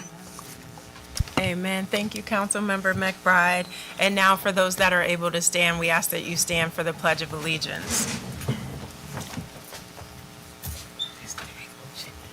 I pledge allegiance to the flag of the United States of America and to the republic for which it stands, one nation, under God, indivisible, with liberty and justice for all.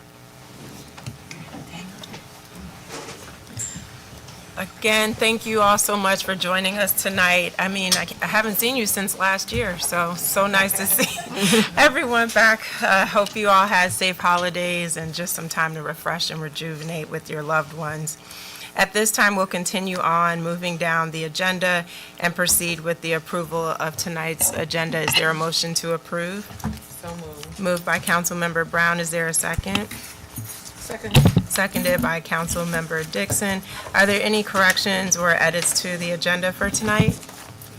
Hearing none. I think we'll add WSSC to it. Again, or? Um, We did it because it's been earlier lifted. at the work session, but we can. Okay. So following PEPCO, we'll add item H, WSSC update.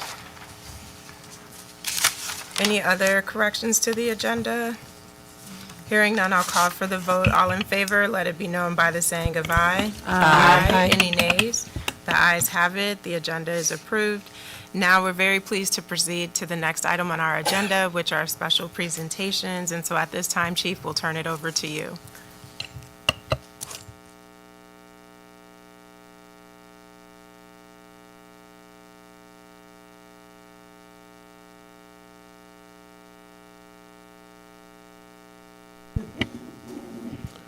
Good afternoon, Mayor, Council, community, and colleagues.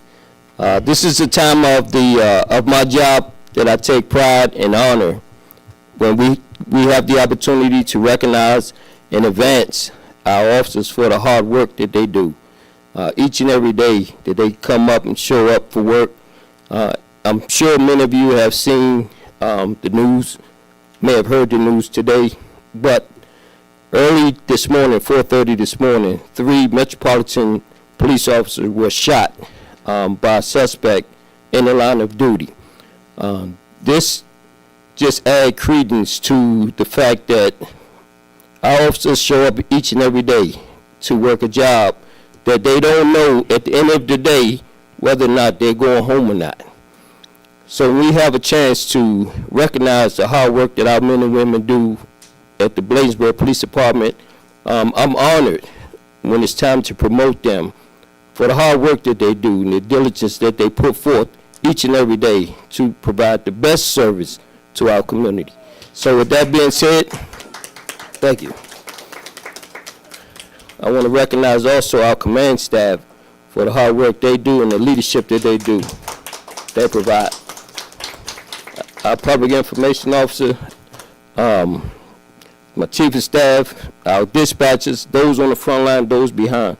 We couldn't do our job without 3 things that we need to. We need to have the trust of the mayor and council, we need to have the trust of the men and women, and we need to have your trust in our community for us to be successful. And thank you so much for your support. Detail. Ready? Post.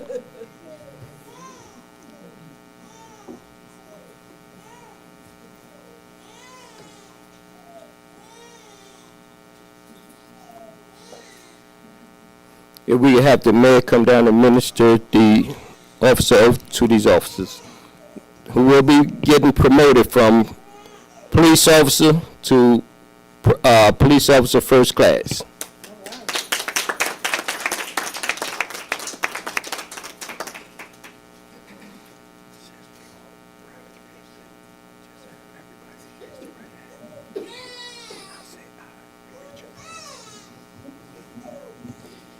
If everyone could please raise your right hand and repeat after me. And since we're promoting everyone to the same rank, after I say "I," we'll start with Officer Threlfell and just have you go down the line and please state your name, and then we'll continue with the oath. So I, please state your name.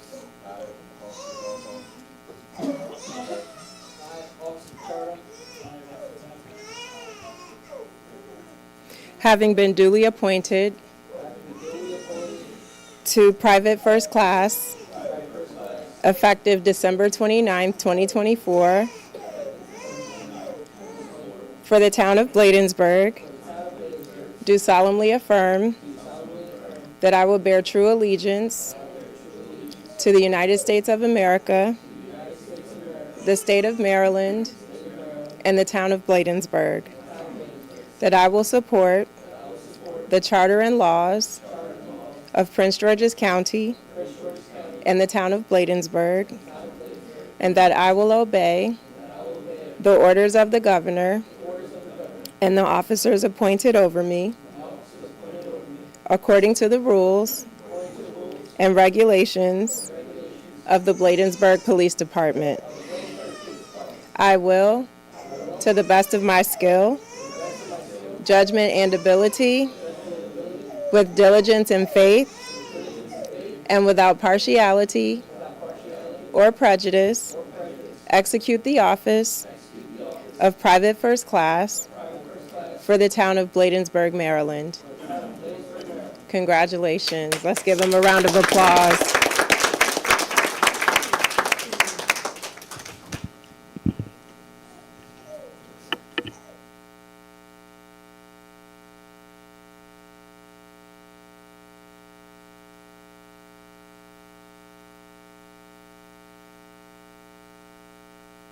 So for those who hear the little one in the background, that is officially our youngest police officer, who was also responding to the oath. So let's give the baby a round of applause. So if I can have command staff, we do have two personal requests, but we want to expedite this because this is a live council meeting.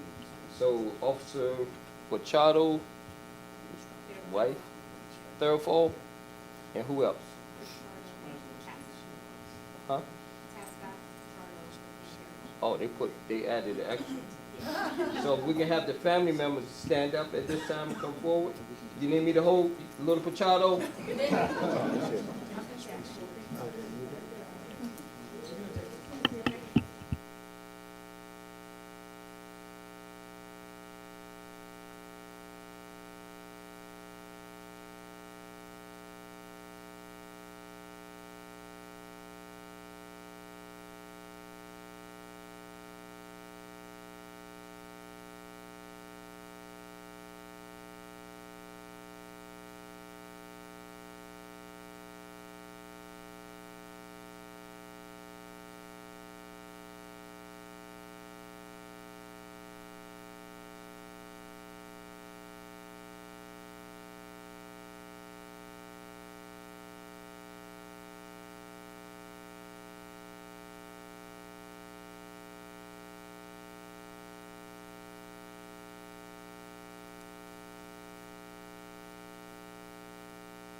Wow, that was fast. Thanks, Chief. So, would the council like to extend any words to the newly promoted officers? I would like to say congratulations to you all, and we also thank you and your families, for you all coming and serving and protecting as residents. Because as I always say, one thing's for sure is that the council, we must live in the town of Bladensburg as we serve on the council. So we really do appreciate you all serving and protecting us. So once again, thank you and congratulations. Thank you, Councilmember Brown. Councilmember Dixon? I just want to say congratulations. Thank you for your hard work, and know that we're always praying for you guys, because we know the job is not easy. And we thank your family for entrusting you to the town to, just here to protect us and serve well. Thank you. Thank you, Councilmember Dixon. Councilmember Blunt? Congratulations. And if you are ever coming to any of the senior buildings, forgive them. They do love you. They get a little wild when they see men in uniform, I guess. Councilmember McBride? You took the words right out of my mouth. But congratulations, everyone. And yes, we do depend on you. I know I do. I thank you for your service. I thank you for your family's sacrifice and what you do each and every day. I continue to keep you in my prayers because I know your job is not always easy and your decisions are not always easy, but you must make wise decisions. Thank you. Hard to follow that. So last, probably least, I want to congratulate you, as I said before, but also thank you, because it is clear that everyone standing before us today serves from your heart. You don't just treat this like it's a regular job and come here without giving your best. And so when I roll up on you in the neighborhood and stop, you're always polite, pleasant. Just watching your interactions with our residents, always being respectful, is truly appreciated. It can feel like a thankless job, and I know you don't get to see the council very often because most of us have daytime jobs, but please don't let that make you think that we are not concerned, that we're not praying for you and your families. Again, thank you so much for all your hard work, and we look forward to more promotions in the future. So with that, we'll let you go. Thank you.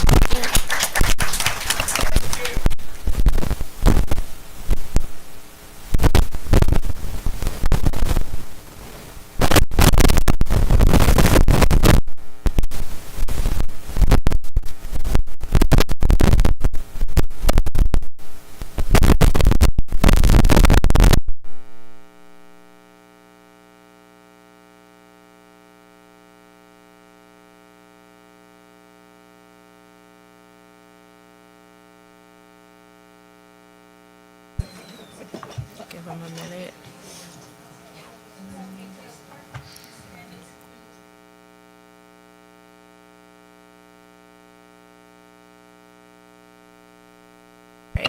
All right. Thank you for those watching in the room and online. We just wanted to give the officers a few minutes to file out before continuing on with tonight's meeting. Next on our agenda, we're so pleased to have Ms. Renee Green, who heads up our Patriotic Committee. So we will turn the program over to Ms. Renee Green.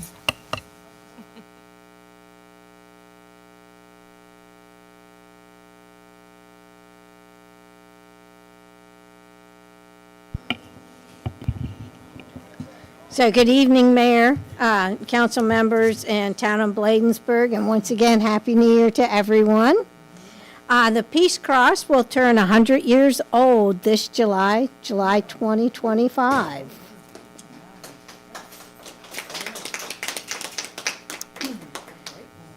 So we will be planning an event for it, and if anyone is interested in being a part of the planning, please contact Ray Jeffries here at the Town Hall.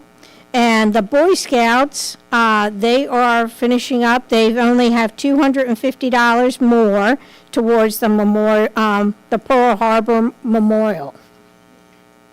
And I know that they're going to be getting that real soon, so that's going to be all taken care of. But donations, if anyone wants to add, donations can be made, checks can be made payable to the Troop 257, Cheverly, Maryland. And they can go to Ethan Mendoza at 492956 Place, Bladensburg, Maryland 20710, or you can drop it off here at the town hall. Hopefully, we will have dedication for the Pearl Harbor Memorial on Memorial Day. Okay, so that finishes if anyone has any questions. Thank you for those updates. Are there any questions from the council for Ms. Green? Sure, Councilmember Dixon. Thank you, Madam Mayor. Ms. Renee, I just want to thank you for the hard work that you're doing, always providing such clarity on the event, and we do appreciate you. Thank you. Thank you. Thank you, I do too. Enjoy it. Yes, we absolutely appreciate, because this is a volunteer opportunity, so you do this from the heart, and it is very much appreciated. We can't wait to celebrate the 100 years of the Peace Cross Isn't that and amazing? the Pearl Harbor Memorial, so we can upgrade it from the little plaque that we have there now. But again, thank you. And again, to those who are watching, if you want to contribute to the Pearl Harbor Memorial, just drop a donation off at the town hall here at 4229 Edmonston Road, and we'll make sure we get that over to Ethan, who's part of the Boy Scouts troop. We can do that. Awesome. All right, thank you. All right, thank you. All right. So next on our agenda for item 6 is the approval of minutes. The first set of minutes to approve are the December 9th, 2024 council meeting minutes. Is there a motion to approve? Moved by Councilmember Dixon. Is there a second? Second. Seconded by Councilmember McBride. Were there any corrections or comments for the record regarding the minutes? Hearing none, I'll call for the vote. All in favor, let it be known by the saying of aye. Aye. Any nays? The ayes have it. The minutes are approved. And next, we'll approve the council public hearing minutes for December 19th, 2024. Is there a motion to approve? Moved by Councilmember Dixon. Is there a second? A second. Seconded by Councilmember Blunt. Any corrections or comments regarding the minutes? Hearing none, I'll call for the vote. All in favor, let it be known by the saying of aye. Aye. Any nays? The ayes have it. The minutes are approved. And that completes all the items on section number 6. Now we'll proceed to item number 7 for public comments, and we'll turn it over to Madam Clerk Watson. We have Miss Resident Susan Miss McCutcheon here.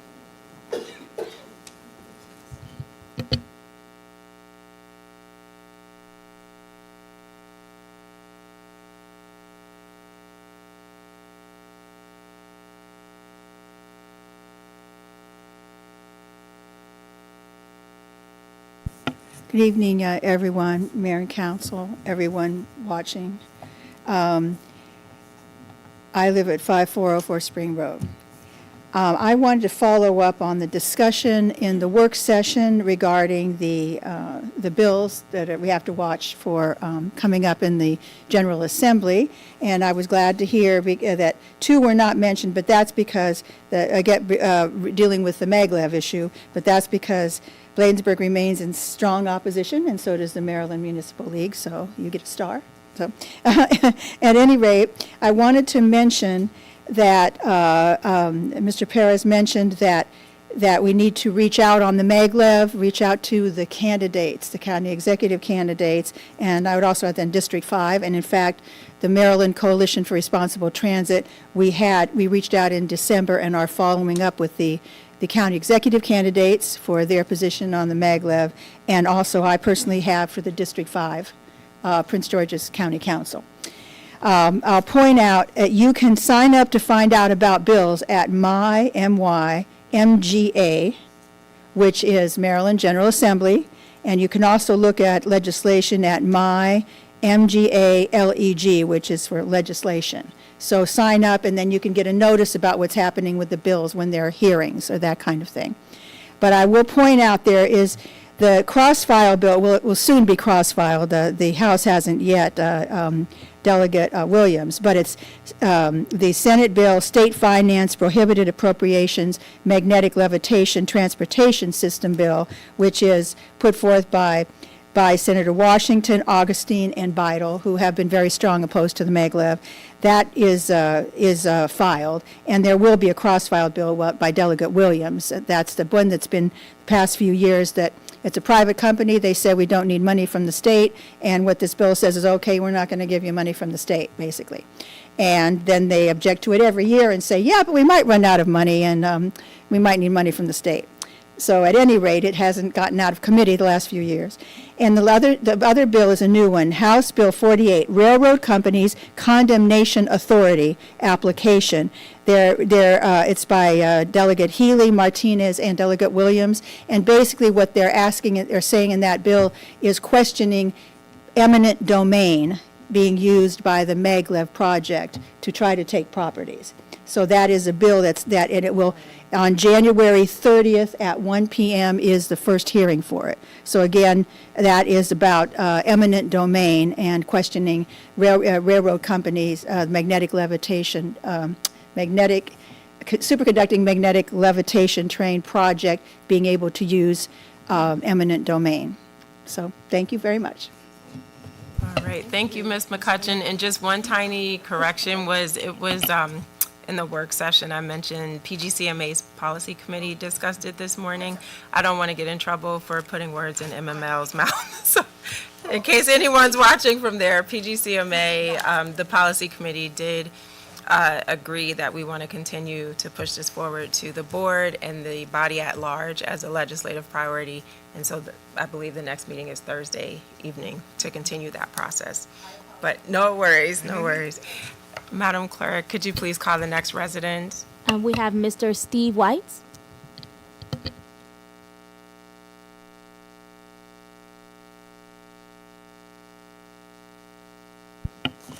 Yeah, I'm Steve Whites, and I live on Tilden Road. I want to thank Town Administrator Michelle Bailey for not giving up and contacting Pepco to get our street light repaired. May 1st, I sent an email to Public Works Purnell, and he promptly reported it to Pepco, and they gave a work order number. Months later, I checked with Purnell, and month after month, I checked with Roger and Purnell, Chief Collington, council members, and Michelle, and town staff kept contacting Pepco, and several neighbors called, and they said, yeah, we see the work order, but nothing was done for 8 months, and fortunately, Michelle Bailey finally convinced them to fix it. So I appreciate that. Not yet. So they said within a week. But many years ago, I had a gas leak in my driveway, and the neighbors across the street were complaining, smell of gas. They'd come out and fix it. You hear the hissing noise, and they'd sit in the truck all day and take readings, and it took them like 3 years to finally replace the gas line on our street. And so my daughter moved up to Damascus. Her house was empty. Electric line fell down in the yard.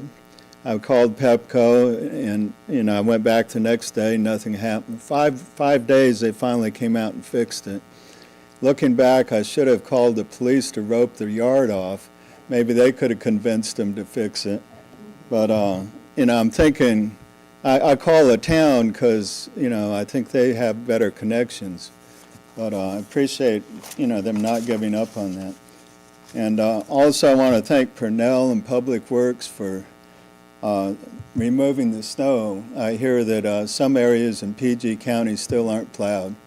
So Public Works always does a good job, and I appreciate it.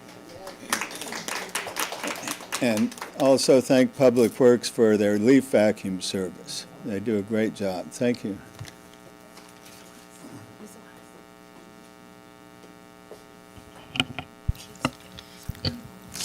That's the end of public comments, Mayor. All right, thank you, Ms. Watson. So we will continue on through the agenda to item number 8, unfinished business. And tonight we have ordinance 09-2025, which we're super excited about after hearing the presentation in the work session. So Madam Clerk, we will turn it over to you for the second reading. An ordinance of the Council of the Town of Bladensburg establishing a framework for the proper care, maintenance, and management of public trees within the Town of Bladensburg. Whereas the Town of Bladensburg has resolved to become a member of Tree City USA, and part of the membership is a commitment to proper care, maintenance of trees, and whereas the mayor and council are supportive of green endeavors and have been certified by Sustainability Maryland, as part of this certification requires the expansion and the adoption of new green policies and initiatives.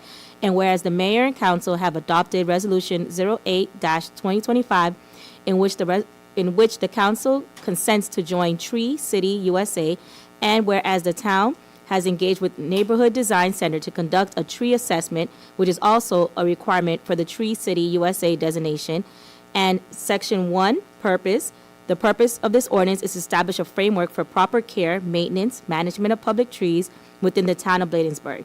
This ordinance aims to ensure the health and longevity of the town's urban forests, enhance public safety, and promote environmental sustainability. Section 2, authority. The town and public works manages and cares for public trees. The town and community partners will plant, maintain, prune, and remove trees on streets, in parks, and other public spaces within the town of Bladensburg. The town shall also enforce the provisions of this ordinance and ensure compliance with applicable standards and guidelines. Section 3, public tree care, talks about 1, planting of public trees, 2, the maintenance of public trees, 3, the removal of the trees, 4, Section 4, the community involvement. The town encourages active community participation in caring for public trees, educational programs, volunteer tree planting events. Partnerships with environmental organizations shall be promoted to engage residents in the stewardship of town urban forests. Section 5, penalties and enforcement. An authorized planting, pruning, and removal of public trees shall be subject to penalties as outlined in the town's enforcement guidelines. The DPW is empowered to enforce these ordinances and take necessary actions to protect public trees. Section 6, effective date, and be further ordained that this ordinance shall be effective within 20 days of its passage, and be further enacted and ordained that upon passage, the ordinance shall be authenticated by the signature of the mayor and the town clerk, and shall be recorded in the book kept for this purpose. In addition, the ordinance shall be published by posting a certified copy of it in Town Hall for 10 days following its adoption. Article 2, Section 209 of the Charter of the Town of Bladensburg, Maryland, effective 13th day of January 2025. Thank you so much for the second reading of the ordinance. And so with that, council, is there a motion to approve and adopt ordinance 09-2025? Moved by Councilmember Dixon. Is there a second? Second. Seconded by Councilmember McBride. Any comments or questions regarding the ordinance? All right. Yeah, I agree. It is amazing that we're moving forward in this direction. So again, thank you to the staff and to our partners for making this possible. I'll now call for the vote. All in favor, let it be known by the saying of aye. Aye. Any nays? The ayes have it. Thank you so much. Next, we'll move into financial business. Item A is for FY 2026 budget overview, so we'll turn it over to Mr. Tonelli. Evening, Mayor and Council and the public. I touched on the financial update in the work session. This is going to be a little bit more abbreviated for time constraints. Before I do that, the people that are watching, I'd like to request them rewind about 20 minutes ago to hear Ms. Renee Green's presentation to raise funds for Ethan Mendoza, to send funds there. I think Ethan has sat through quite a few town meetings here, so he knows our operations, and he would really appreciate it, and the town would appreciate it too. So, but anyway, rewind back 20 minutes and hear where to send those funds to, please. Well, my time to start now. So the financial report is through December, 6 months through December, halfway through our fiscal year. We are pretty much on target for revenues. We're just under, though, at 43% of the revenues received, and that is because we have a couple of large items on there for the federal earmark for $1.2 million, which we have not received any funds for yet, and also for the bond bill, which we have not invoiced for the ongoing work that we're doing at Bostwick. Speed camera, the automated traffic enforcement is down below budget because we have some contractual issues with the vendor and with the equipment operation that we hope gets recouped by them in terms of reimbursement to the town. And we've had some grant activity. We had significant grant activity thanks to Michelle, our town administrator, for CDBG and also our community legacy projects for the lighting projects, bridge repairs, and road repairs. So revenues, what's dragging it down, that 43% is because, we had those big items in there for the federal bond bill and state bond, for the federal earmark and state bond bill, and also another portion there that is for the red light cameras that are not going to be online until the spring, but that's what we budgeted for. Even though it's a full year budget, we knew that it wasn't going to be collected for a full year. On to expenses.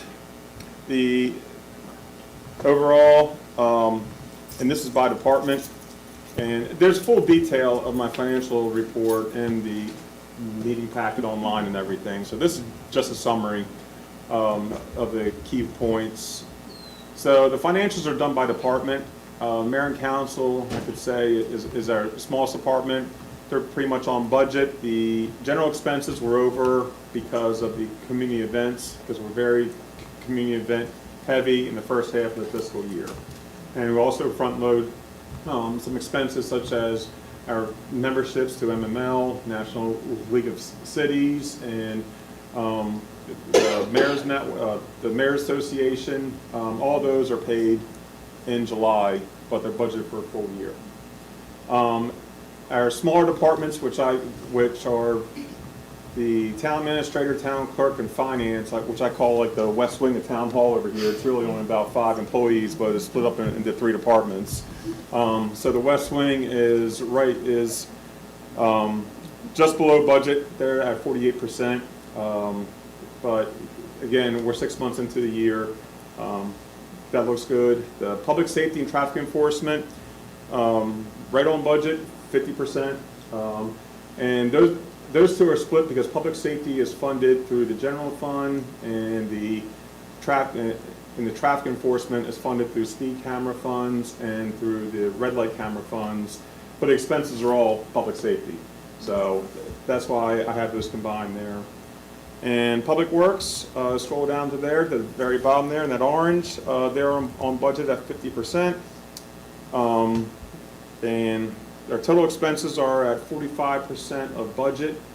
And we're just under a small deficit there, but that's mainly because of timing reasons, because we have money out in the street that we have not been billed or reimbursed for the bond bill projects, for the CDBG work, and for the earmark.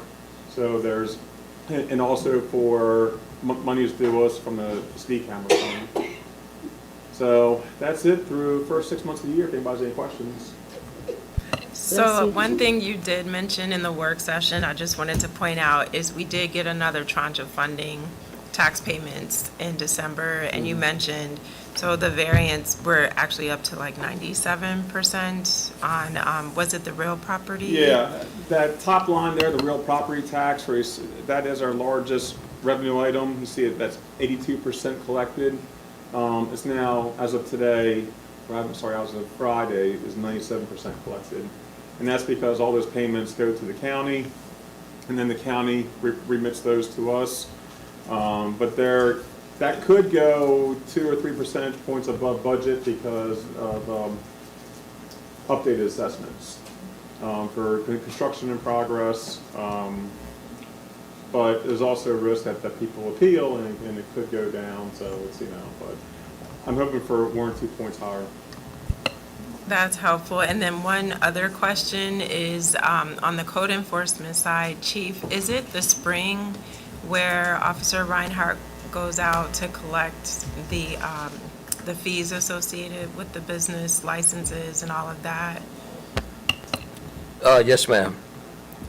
So That happened in, revenue like, May. in May, so Yeah. it'll hit right before we're getting ready to close out. That's why there's that big gap there. You don't see like that 80,000 collected until really in June, because they go out in May, and then they start all walking in on June 1st I and see. paying June 1st to have that July 1 license. But it's not a big lag, it's just a couple weeks from the time Yeah. that Right. they start. Okay, Mhm. got it, thank you. Any other questions from the council or comments? Okay.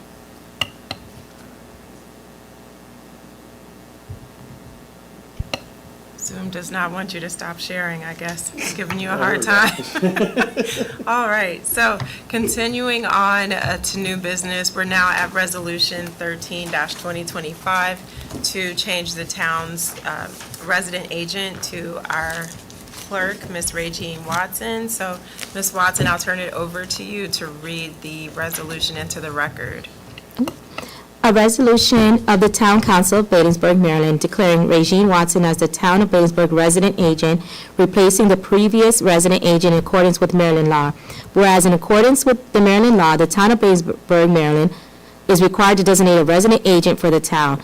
And whereas the town previously designated Patricia McCauley as the resident agent for the town, who served in the capacity for 19 years before her retirement in 2021. And whereas the town appointed Regine Watson as clerk on September 9, 2024, for the town of Bladensburg, and has assumed the responsibilities of this office, and whereas in order to comply with the Maryland law and ensure proper administration, the town council desires to designate Regine Watson as the new resident agent for the town. Now therefore be it resolved by the town council of Bladensburg, Maryland, as follows: designation of resident agent. The town of Bladensburg, Maryland hereby designates Regine Watson as the town's resident agent effective immediately. 2, filing with the Maryland Department of Assessment and Taxation. The town clerk is directed to file the necessary documentation with the Maryland Department of Assessments and Taxation to formally update the town's resident agent designation to Regine Watson. Be it further resolved that this is the resolution B and is hereby adopted the 13th day of January 2025 and shall take effective immediately upon its adoption. Thank you so much, Madam Clerk. So with that, is there a motion to adopt resolution number 13-2025? I so moved. Moved by Councilmember Blunt. Is there a second? Seconded, seconded by Councilmember Dixon. Any comments or questions? Hearing none, I'll call for the vote. All in favor, let it be known by the saying of aye. Aye. Any nays? The ayes have it. Thank you so much. The resolution is approved. Next, we'll move down to item B, and just for those who missed the work session, the council did agree to hold on formally proceeding with the appointments until the February meeting. The idea is we've only gotten 2 names so far, and we'd rather see the whole list of people who are up for consideration, so we can consider those names and moving them forth with appointments in totality at one time versus doing it piecemeal. So you will see this back on the agenda for the February meeting. And then with respect to appointments of Ethics Commission members, Madam Clerk, I know you had a recommendation which the council approved in the work session, if you want to provide an update there. Yes, Mayor. I was asking the council to make a motion to allow me to interview the new appointees to this Ethics Commission. As we know, everybody on this that has asked to be put on this commission is new. And because of that, I would like us, just make sure and check everybody out. And if the council is okay with it, I would like to interview them before bringing it back to the council and presenting everybody to you. Yeah, and there was definite agreement, unanimous agreement from the council in the work session on that request. Did you require a formal vote from the council, or is consensus enough for you to move forward? I believe a consensus is okay because Okay. we're not going to make any on the motion, on the resolution tonight. Perfect. All right. Thank you so much. So we'll continue on and look forward to more information at next month's meeting. The next item on the agenda is item D.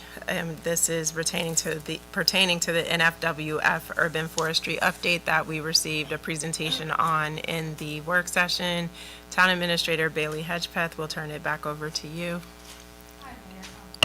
Oh, back on? Get in trouble, okay. Good evening, Mayor, Council. Trying to make sure that everyone can hear me. The next two items are the NIFWIF urban forestry update. We received a presentation from Neighborhood Design Center today. What they did over the last couple months is to do a complete tree canopy audit. And what they found in the town is that we had 91 trees currently. They're recommending 18 of them be removed because of the type of species. They also are looking at asking us to prune and to prune 6 of them. And then they found that we could add 200 trees to our urban tree canopy. Talking a little bit more about our urban tree canopy, it may seem uneven between one side of town and the other. However, these are trees that are in our public right-of-way. The town does not have as much public right-of-way in Ward 1, but more in Ward 2.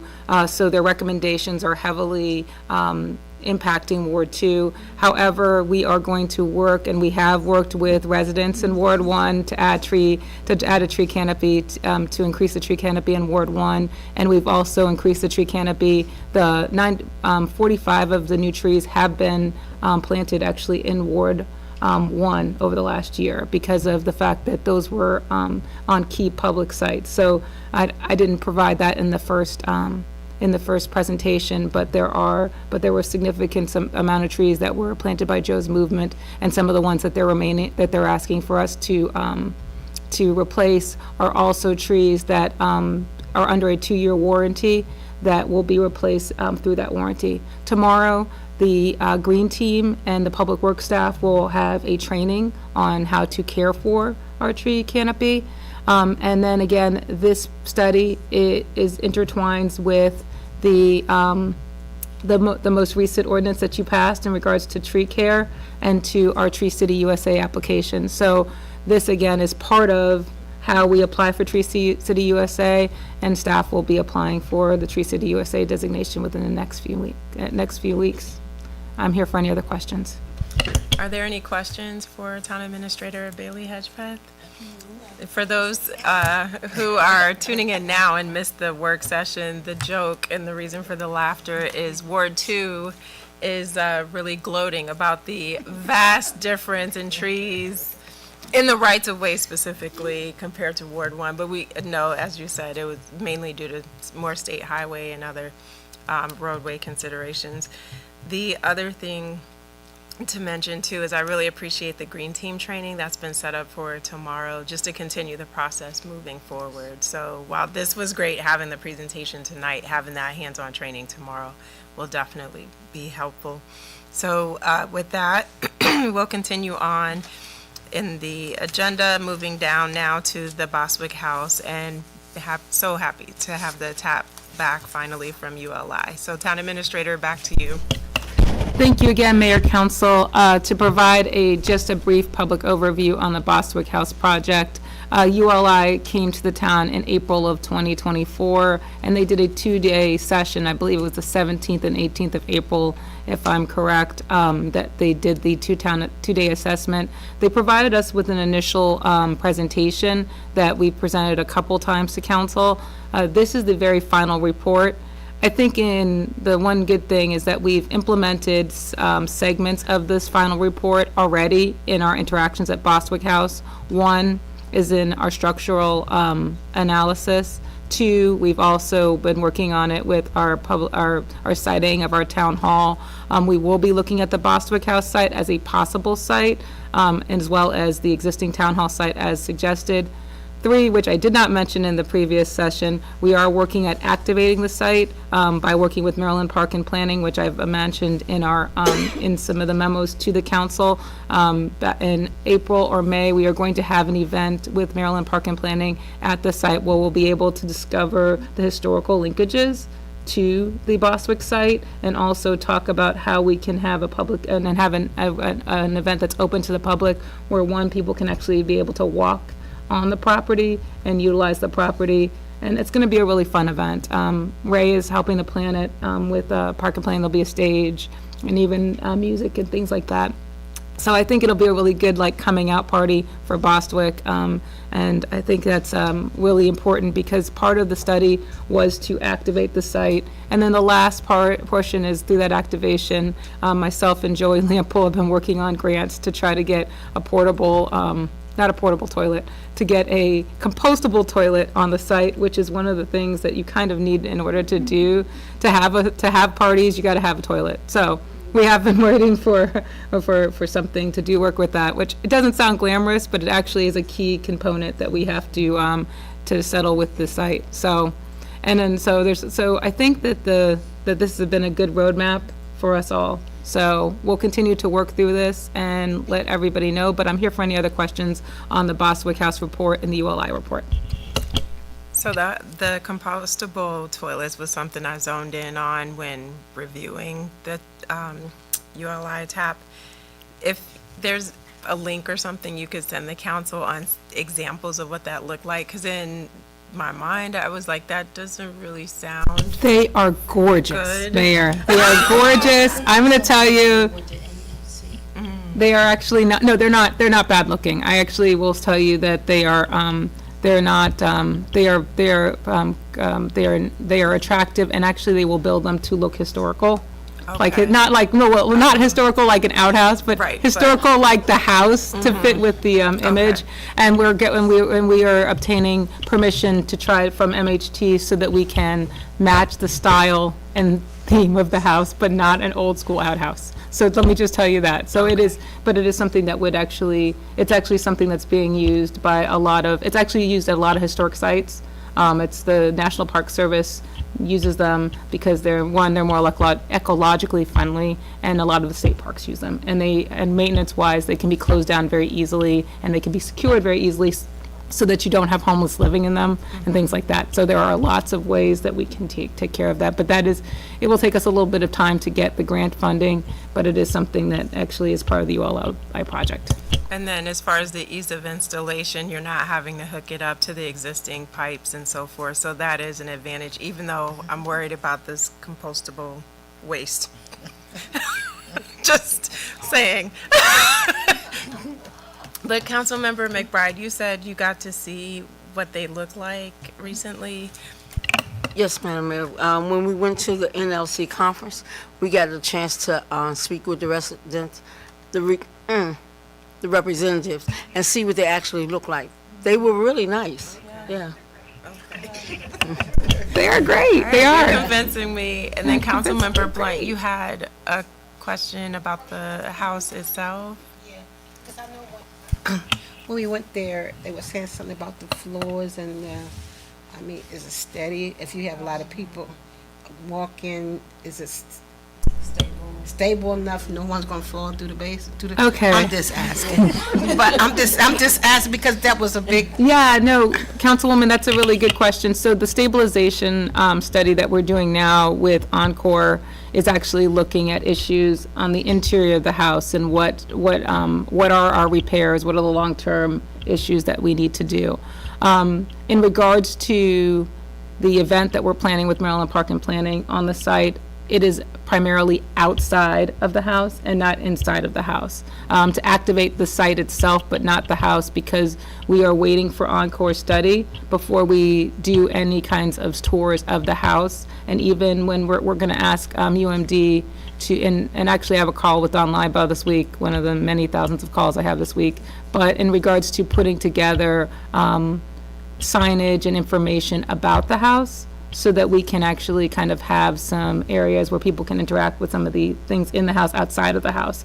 Because I'm still a little concerned about having large numbers of people in the house until we have gotten the stabilization done. So we are working outside stabilization in, if that makes sense. So we've done windows, we're doing some of the brick and things that you've already approved, but not necessarily everything inside, but we are getting an answer on the flooring on the second floor and those kinds of things so that we can stabilize that. But what we've been told is that it's not imminent or anything hugely bad. It's just more the fact that if you're gonna have normal usage of it, you're gonna need to do some more work, if that makes sense. When they do come, of course, they want to see inside the house, and we're going to be outside the house. I mean, I'm trying to make it make sense to have an event that you really can't go inside. So I you mean, can, it's just in limited numbers. So we couldn't have 200 people in there, but we could take people to tour it in smaller groups. And that's why even up to this point, any meetings that we have over there, it's never 50 or 100 people. It's just a smaller group so that you can walk through there safely. Like she said, the floor is not going to cave in. No. This That's year, nothing. but it's an older building. So with that, we just want to be extra careful by not putting too much stress on the structure by putting a wedding in there for 200 people, let's say, or something like that. But 10, 15, 25 people, we're fine. So you're planning to tour a few people at a time? Yes, and I think, and Councilwoman, I think the bulk of the activities, which we will provide you an outline, will be so that people can, because the site is such a unique site that we don't have that kind of land anyplace else. Like, it's more of a park site, and we want to explore the outside of the property and actually talk about the house as well from the outside, because there's a lot of things about the site that really people have never been on the property. And so a lot of it will be like, if you have historical actors and dancers and things like that, they will be outside of the house, and that information will be highlighted, and there will be games and things for people to do outside. I want to ask the question if Oh, Councilwoman. I'm sorry. I want to have asked the question if I knew would people going to still be able to go in on the day of the event, but in a smaller amount. Smaller amount. Because that wasn't said. So now I see a bigger picture. So, Yeah. okay. Yeah, I know. Thank you. It's really a good question, because it is something we have to be thoughtful about, because we're responsible. So you're absolutely right to raise that. So it's a good point. And then just in terms of placemaking and the signage outside, is there any consideration for even signage for where the orchards are? So people, you know where you are on the property as you're kind of moseying throughout? That's the goal of the event, is to kind of, to show zones of the property, and to be able for people to go up on the, to go up on the hill and to go into the back portion of the property to see to see where the I kind of, I don't want to call it like the pond is, to know what the different what the different buildings on the site are, and to kind of give some historical context to those buildings. So yes, that is the overall, is to introduce people to the site, to introduce the residents to the concept of Boswick House, so it's not just this big house that nobody can get into and it's on the hill. Just one more question. It's probably off, but the graveyard, is that attached to the Boswick House, or? No. I was just wondering, because that is a historic site. Yeah, you're absolutely right, but Evergreen Cemetery is further down the street from there. It's not attached to it. But I see where you're going. If you had an event to be able to also take residents there to show them this historic cemetery, that would be interesting, but we have time to think about it. Councilmember Dixon? Michelle, this is for you. The field is attached to the Boswick House, right? The one at the Bladensburg Elementary. It is not formally attached. It is adjacent to it. There is there's no connection from the field to the Boswick House. There is actually a copse of trees that you cannot get to there. But the front of the school, when you go way up, you can see where the little fence is for, when you're at the front part of the school. That's where you can see that, but neither one of them are connected. Now, the issue is long-term, whether or not you want to create trail connections between the school and, open that up once you have a more developed site. But that is something that's something that's been contemplated, and that was actually part of the ULI study. And just piggybacking on that point, because a dream I have is at one point when the site is fully preserved and restored and accessible, that you could have a garden that the children could maintain. Years ago, God rest her soul, Miss Webb Craig taught pre-K for years at Bladensburg Elementary. And outside her classroom on the side that faces Annapolis Road, every year she would have her kids build a garden or cultivate a garden there, just teaching them things, at 4 years old that most kids don't get to do in an urban community, playing in the dirt with the seed and nurturing your little, plants and things. And so I always thought it would be so nice if you could have something bigger that the kids could be responsible for. And then maybe you make the food available to those families since they're the ones working it each year. But it's just, we've got to get the site to a point where we can do anything, let alone a program like that, because it has to be safe for the students to access. But I'm sorry, council member, you had a comment. Yes, Michelle, are these gonna be done by tour, or residents gonna have like a brochure and they can just roam? There will be a structured event that we will be working with different groups on for the tour aspect. But what I would like to do is that this is still a plan and process. We actually are working with a couple different aspects of park and planning so that we can have some opportunities to kind of have entertainment on the site. So I think that you'll be impressed by the scope of this. But I also think that it will be what we really want to lean into working with our partners at Amen Trust and working with our partners at UMD and even Anacostia Watershed, who actually has items at the site, to start to activate that site more and to give residents a better understanding of what's going on there. I think the one thing is that we haven't been able to answer a lot of questions about what could you do, what is the site about, like who lived there, things like that. So we want to be able to address those issues. Part of what park and planning is also bringing to the table is a thing that's called Better, it's not called the Better Block Box, but that's what I remember when I was at park and planning. But it's a placemaking trailer that actually comes out that has activities that planners actually work with people to imagine what can you do with the space, how do you work with the space, and that's the primary goal of why I wanted placemaking to come out, is because placemaking has staff that actually looks at projects like this, comes up with recommendations, and helps to figure out ways to activate spaces, and then also working with the recreation side, working with park and planning, using your tax dollars to help Bladensburg residents.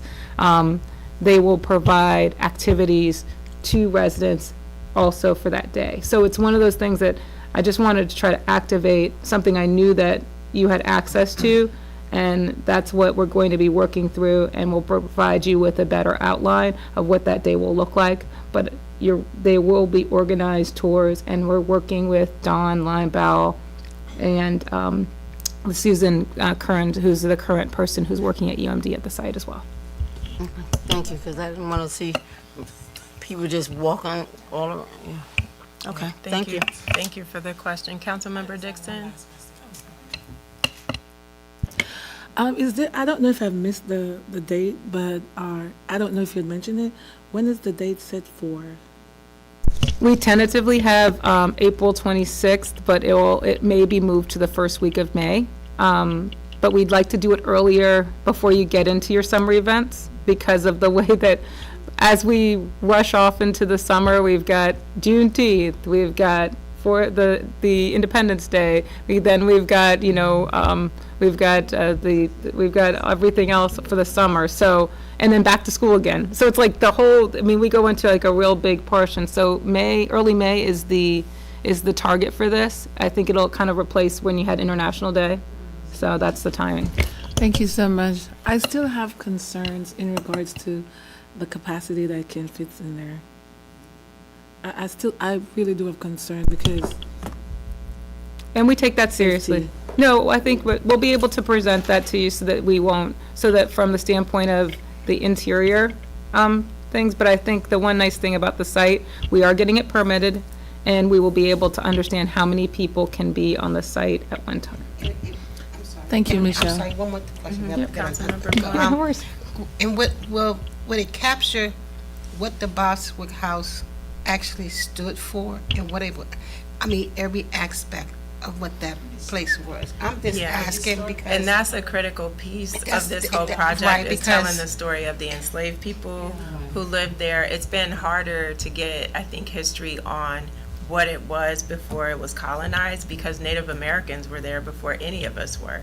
But at least for those who lived there, to your point, council member, Yeah. all of that will be incorporated and is a huge piece of this. And Sam Parker, who used to be the head of MNC PPC, is on Amen Trust Board. And he is very dedicated to making sure that that does not get lost in terms of preservation, in terms of bringing the community in to tell them about that site. He's a person of color, and so this is something that's very important to him as well as other board members at Amen Trust. Will we be able to see Yeah. what it's going to look like prior to? Yeah, so what I can do, since I'm glad that we're having this discussion, what we can do is in February, we can bring you an overview with some, so that you can get an idea of what's been discussed, because actually we actually have a pretty robust idea of some of the items that can come on there. But one of the groups is called Sankofa Group, and they're with Park and Planning. But what they've done, and I think you might have seen that they went to the library last year and they did some historical pieces about right. And so that's one of the groups that we'd like to have there to kind of discuss the overall theme. And Regime, I'm going to let her bail me out on some of this a little bit, but because she's been in all these meetings with me. But the interesting part about it is that I sort of expressed to Park and Planning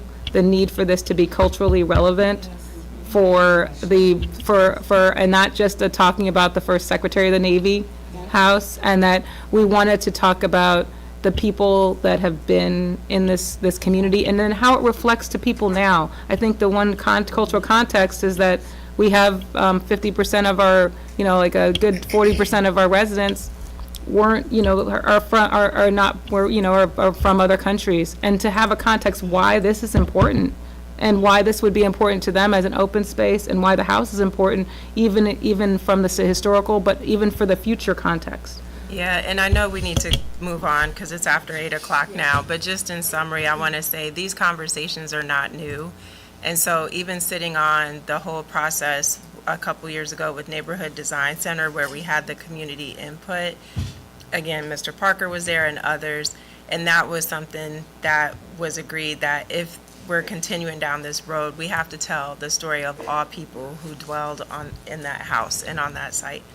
And some of our history is not pretty, and we can't run away from it. So it needs to be told.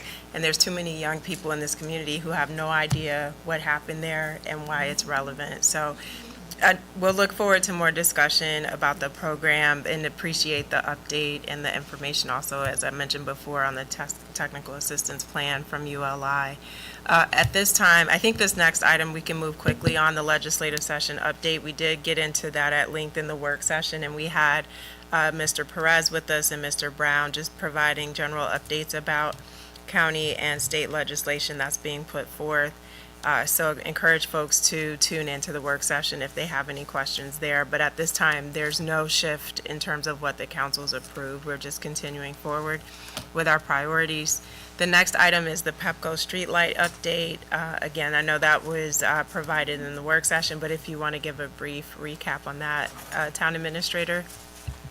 I don't know. I'm going to let Steve's glowing praise just like overwhelm me. But no, just the only issue that I wanted to just mention, because I mentioned on the other one, is that the streetlight process, the purchasing and the acquisition of new streetlights is a complicated process that we will bring back to the council, and that we will continue to work on that because our town attorney has made some recommendations, and you will get a formal update on that. But I did try to put something together to try to give you a primer on why streetlights are interesting. Thank you. That's a very nice way to put it. And then the one item that we added to the agenda was, again, just wanting to make sure the community was aware of the WSSC update. So Town Administrator and Chief were on a call with WSSC earlier today, and just want to give you the opportunity to provide that update. I'm going to let Chief give the headline on this one.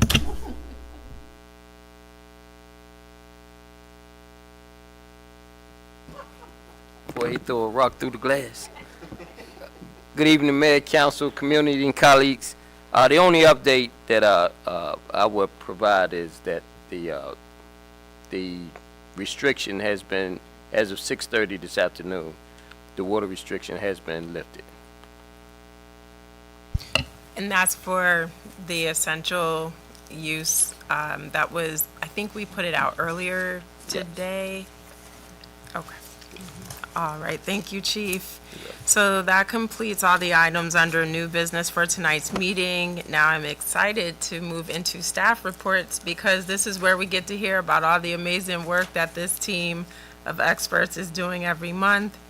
So, if I could, I'm gonna mess with the order a little bit. We'll start out with public safety just because it's a twofer and we've got to get Chief his time and then get Code Enforcement Officer Reinhardt his time. So Chief, we'll kick it over to you. Thank you, Mayor. Again, Chief Collington, so I'll keep my report brief. I see Sean's already started the timer there. So I think he started early. So far in the month of December, our units responded to 1,017 total calls for service. And the reason I bring that number up is because I just want to reiterate the fact that our team works very hard every day, each and every day. So we had the promotion here today, and it is truly an honor to recognize them for the hard work that they do. On January the 9th was Law Enforcement Officer Appreciation Day, and we do definitely appreciate all the support and everything that we receive from the kind comments that we receive from the community. Just saying thank you to the officers because we know this is a thankless job that the officers do. So whenever we get an opportunity to get a kind word from the community, it really means a lot to us. We had one of our supervisors successfully complete first line supervisor school, and that was Corporal Darrell Tompkins, who completed the mandated first line supervisor school. So kudos to him. And I will end it here, pass off the remaining my time to code enforcement. Or no, keep going, Chief. He'll get his own 3 minutes. All right. So on December the 5th, we were fortunate to attend Elizabeth Seton High School winter concert. It was very well put. We thank President Grillo for inviting us. On the 6th, we celebrate our annual Yule Log, which was well attended again. We thank our residents for coming out, but this was our time to show our appreciation to the community. And I'll just highlight this year our Shop with a Cop event. It grows every year. This year we were fortunate enough to take 89 students to Walmart for Shop with a Cop. So I definitely want to thank our community action team led by Ms. Licia Mumford, but also the support that she got from each of our employees, civilian and sworn, as well as our allied law enforcement departments that joined us, because we couldn't have done it on our own. And I will stop there with 17 seconds left.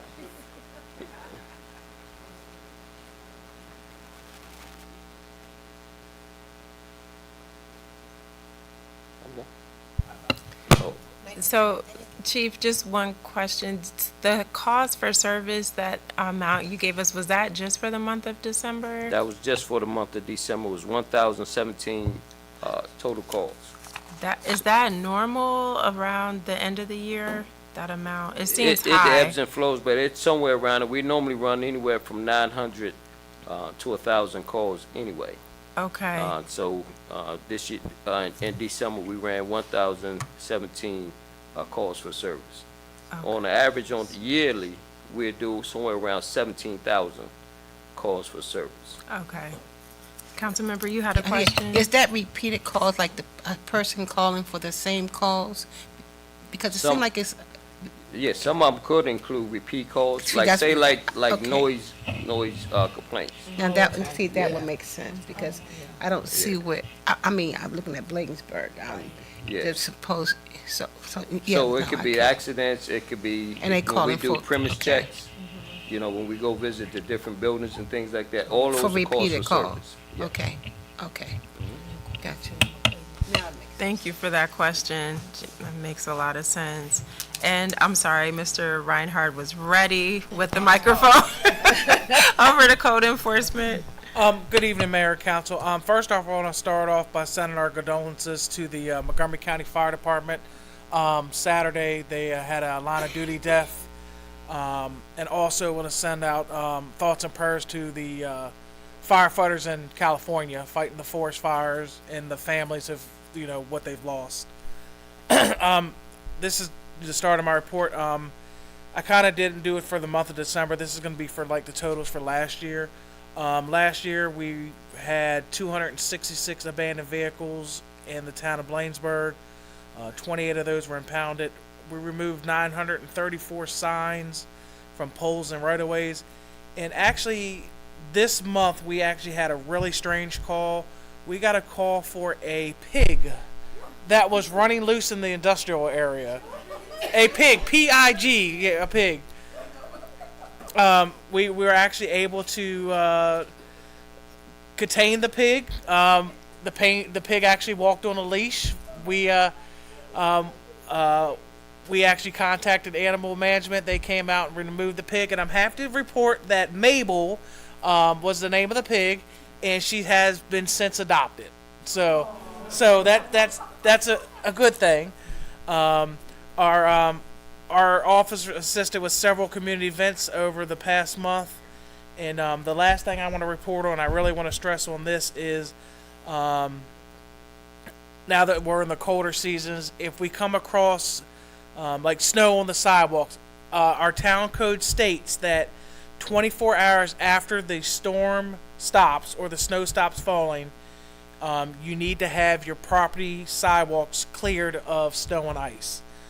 If you do see a property that is in violations that we haven't already got, please report it on the My Bladensburg app. That helps us keep track of it. It helps us get back to a report of it. And not only is this for residents, this is for business owners also.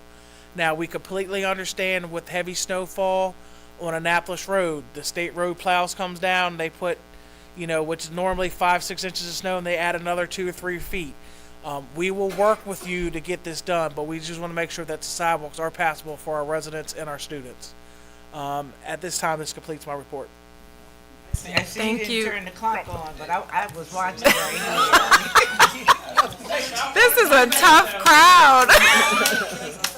Sure. And Mr. Reinhardt, I do appreciate you making the note about the sidewalks, because I know we spoke about it, but I think we do have to be tough on the businesses, because we have a lot of residents who walk in our community who don't have vehicles. And so while those of us may not be as impacted, because Public Works does a great job with our streets, for the folks who walk and have to pass on streets that are, or not streets, but sidewalks that are not properly cleared, it's a serious problem. And given the amount of students that we have in the community too, I mean, we have thousands of children, and many of them who have to walk to get to school. Yeah, and we definitely don't want our pedestrians walking in the roadway also, because that just becomes a safety issue altogether. That's a really good point. Councilmember Dixon?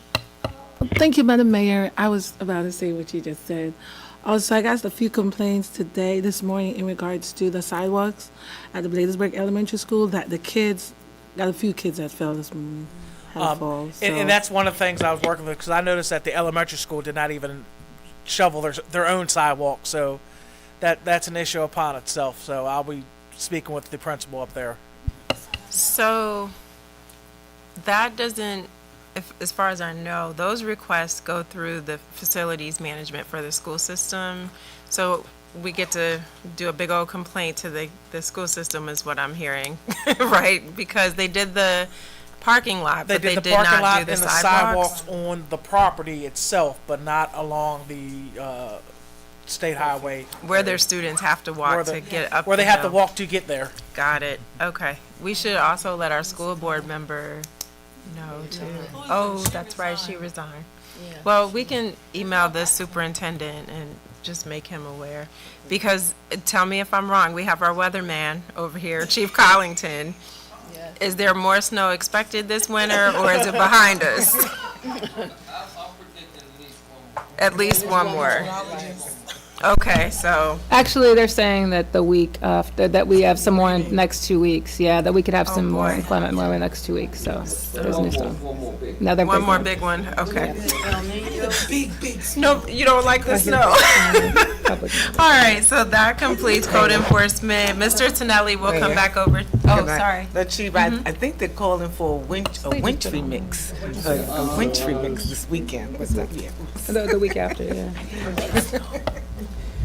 All right, so we'll keep rolling along. Mr. Tonelli will come over to you for treasurer's report. Sure. My detailed report is already in the council packet and online, and also we just went through our half-year update. Just an additional update, we are completing the audit. We had the auditors here all day Friday into the evening, all day Friday and into the evening doing testing. So we had to ask for an extension. The auditor had a family emergency last month, so that, of course, we're going to ask for an extension for that. But we hope to have that filed with the state by the end of this month and presented to the council by February. That's what we're hoping for, because it should all be completed. Friday was a final testing. So, and we are ongoing looking and talking about the budget for next year as well. Okay, great, thank you, and thanks again for the budget overview tonight in the work session and council meeting. For Public Works, Town Administrator Bailey Hedgepeth, did you have a report for Mr. Hall? If not, it's fine, we can keep moving. Yeah, he did submit one in writing. He did. Okay, perfect. And Town Administrator? I believe Town Clerk has one. Sorry, Madam Clerk. I'll be quick. Okay. Just wanted to say I attended on January 8th the Carson grand opening. It's a new office here. It's the first office in Prince George County. It happens to be in Bladensburg. And what they do is they have been serving the immigrant population for over 40 years with housing assistance, legal assistance, and TPS services. So we're looking forward to working with them and getting more information for our residents. But it is a program that that helps a lot of people out, and they have other information for other people as well. So Ray and I are working on trying to set up something where we can give more information to our residents about it. But the fact that it's the first one in Prince George County, where they used to do it is always in DC or other places. So it's here in Bladensburg, so that's a good. Other than that, I just want to say that our business roundtable is next week from 12 to 2. I'm excited about it because we have a new motto this year. We are stronger together. So we're looking forward to having more participation. It's from 12 to 2 next week, Wednesday. And we have our guest speaker, Mr. Larry Hines from PGC Economic Development Department. Excellent. Thank you so much for those updates. And now we'll come back to Town Administrator Bailey Hedgepeth. Actually, I am going to cut mine very short. Thank you to Regine for setting up the information for the business roundtable, and the new and updated business roundtable, which I think people are going to enjoy. That is at lunch versus breakfast. We also met with NDC, which is the Neighborhood Design Center, for the town hall initial meetings. They will be planning a session with the council probably in the March-April timeline. I'm thinking probably closer to April because of the work that we're going to have to work with them on. But you will have a public session where you'll be able to look at some of the information, and we'll get some input from the council in regards to the type of facility you like to see, the kind of resources that you'd like to see in the new town hall. And I will cut it short because I did submit a written report, and you've heard from me enough tonight. Thank you guys for all of the work that you allow us to do here at the town. All right, thank you so much for that. Next, we will proceed on with the mayor and council reports, and tonight we'll start in Ward 2, where there's more trees in the right-of-way, with Councilmember McBride.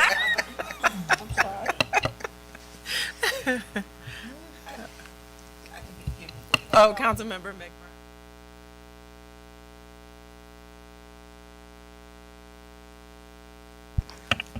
Good evening again, everyone. Councilmember McBride's report, very short, brief. In December, I attended and assisted with the town food giveaway for the town of Bladensburg. I attended and assisted for the first time with our Shop with a Cop. I was able to go to Walmart with the police department and help them and help the youth wrap their gifts. And I want to shout out a special thanks to, I don't know his position, Walter James, for the Sheriff's Department donation to the residents of the town of Bladensburg. And that's the end of my report. Seems like December was so long ago, doesn't it? I know. Thank you for your report, Councilmember McBride. Sticking with Ward 2, we'll go over to Councilmember Blunt. Well, Happy New Year's to everyone. I like that stronger together, Regina. I like that. I kind of like that. I'd like to say thank you to the police department. I mean, Bladensburg, we do a good job here for the residents in this community and everything that we serve. The police department show up for everything. Thank you for serving the seniors. You know, thank you. I tell you, everything you all do is great here. I can't thank you all enough. Even as a town council person, you all are awesome. I mean, I hear lately of different council places, how they treat each other, but we're awesome here. We are really awesome. And Mayor, I know I put you on the spot, but you did an excellent job at the senior gala. Yes. I mean, I was down and out. And when I say that you stepped up to that plate and you did that thing, you did it. I'm sorry, you slang, Vito. You really did, and that made me feel good because I was down how you all stepped up to the plate and Miss Dixon, how I threw you in there as a host, but you did a good job. I can't thank you all enough, and I know the residents. I wish a lot of more residents and community would come to these meetings. As Susan McCutcheon says a lot, you need to get involved. Yes. Not only when we're giving, but we need your support. We really need the community support in the things that we do. We really need to hear from you all. And I can go on and on, but my voice won't allow me to. And again, Regine, how you just stepped in, you and Ray.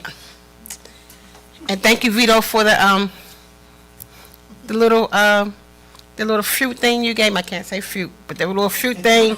I seen that, and I promise you, I said, I'm not taking that. Where'd that come from? I would not take it. The guy said, when he said your name, I said, oh, Vito. Yeah, I'm sorry. So again, I was like, I'm not taking that.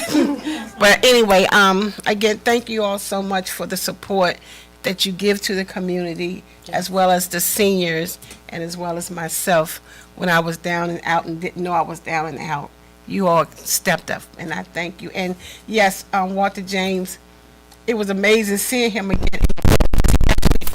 He actually made the police officers, not made, but come in and actually be with the residents. Yes. They didn't just drop it off. No, not this time. I mean, one box was missing. He said, we got to get a box back. I'm like, no, we good.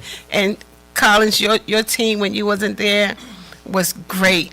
They came up, the residents, they did their thing. But y'all was great. Thank you all so much. And yes.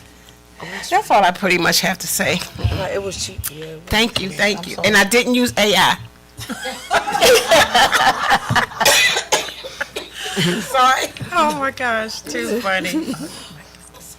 Thank you, Councilmember Blunt, for your report. Now we'll switch over to Ward 1 to Madam Councilmember Brown. Well, thank you, Mayor. First of all, I would just like to say Happy New Year to everybody. You know, I'm looking forward to an exciting and 2025 year. 2024 was pretty exciting as well. Yeah. As a matter of fact, because I just want to, thank the council as well, because, for the most part, I don't know, we do have a good mayor and council, and there been a lot of accomplishments this year. And also, with our Mrs. Bailey Hedgepeth, our town administrator, spearheading a lot of things too, and getting things in order, and having a regime come on board as well. So it's all coming together with our public works, police department. But I do want to also thank the town for the edible fruit, because the same thing. I was like, he said he had edible fruit, and I was like, I don't know who that's from. I'm not expecting any fruit, and so that was really appreciative and considerate of the town to do that. Attended a host of activities that happened in December. Food giveaways. We'd also just like to thank our supporters, and I'd like to thank the residents who come out as well, because we do appreciate that and do want more residents to come out and to get more involved. The shop with the cop, of course. That thing was. They had jurisdictions just from all over, from D.C., from Special Armed Forces. That thing was awesome. Yes, the marshals, U.S. Marshals, let's have that. Other municipalities, they showed up in force, and they were looking real good too. Yes, and the children. Oh, and the children. They really appreciate that. So I do want to, once again, say thanks to Public Works, because on Newton Street, on that side, that road actually is state highway road, and the state highway is supposed to come through. So they always do remember to come over there on that side of the road, just like state highway. So they do come and take care of us on that, because there have been times where people have been slipping and sliding, and I was like, hey, did y'all come over? But they are definitely on it. Just remember that we have an election that's coming up in March, so be mindful with this election that's coming up for county executive. Put it on your calendar. Look out for what's coming in the mail. And also, the Maryland General Assembly, as Mrs. McCutcheon had talked earlier, they're in session. So pay attention to the bills and things that are going on there as well. Your input does matter, so get involved. Thank you. Thank you so much, Councilmember Brown, for that report. And now we will move over to Councilmember Dixon.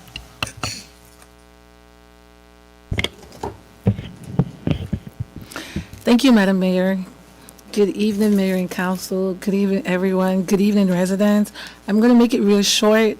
I attended the Prince George's County House Delegation 2025 public hearing, myself and Mayor James. The COG meeting, Bladensburg Synagogue, which was amazing.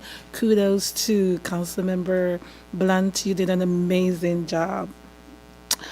I attended the PG Fire Department meeting, myself and Mayor James, Mayor James, as we know what's going on with the PG county, the fire department, staff changes, and a whole bunch of issues going on. CBPC meeting, the Bladensburg meal distribution, which was amazing. Some residents never came. We had to go through the community and distribute them ourselves, which was amazing. I attended the Elizabeth Seton High School event as well. Mayor James and myself, Councilmember McBride. Shop with the Cops. That was amazing. It was just so awesome to see the kids, enjoying every little bit of their toys. And I just want to say Happy New Year to everyone. Wishing you all the best for the new year. Good health, wealth, and prosperity. And God bless you. Thank you, Madam Mayor. Thank you, Councilmember Dixon, for that report. And All right, I see the clock has started. Okay, I will go fast. So December was a crazy busy month.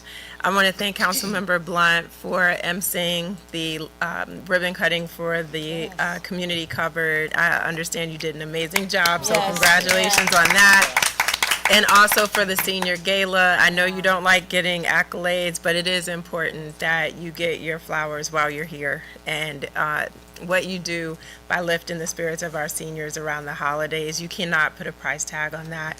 Crowning the king and queen of the gala has got to be the cutest thing that we do all year. And to see the pride in the seniors' faces when we put the crown on them and pin them is just incredible. So these are the things that make Bladensburg feel like family when we come together to celebrate what is so unique about our community. Also, December 5th, the town administrator, town treasurer, and I attended the MML State of the Municipality. And this year, they commissioned a study by Sage Policy Group to really study the fiscal contributions of Maryland's municipalities. And I was taking notes like crazy because a lot of times we're undervalued as municipalities and made to feel less than the county or state. But think about this. In the state of Maryland in 2023, Maryland municipalities generated an estimated $5.7 billion in state level tax revenues. So the breakdown of that is $3.2 billion in income taxes, again, from the municipalities. $3.2 billion. $2.3 billion in sales tax revenues, $207 million in property tax revenues, which we talked about as we were reviewing the budget with Town Treasurer Tonelli. But when you look at the landscape of Maryland, municipalities are only 5% of the state. So those numbers that I just gave you first, for 5% of the state. So as the towns are trying to grow through economic development and annexation, surely those numbers paint a picture as to why it's important for communities to grow. 5%, $5.7 billion. The report was sent to, I believe, all MML members. So if you don't see it, let me know and I can forward it to you because it really is interesting to read, especially as we go into budget planning season. For the town, which obviously started tonight.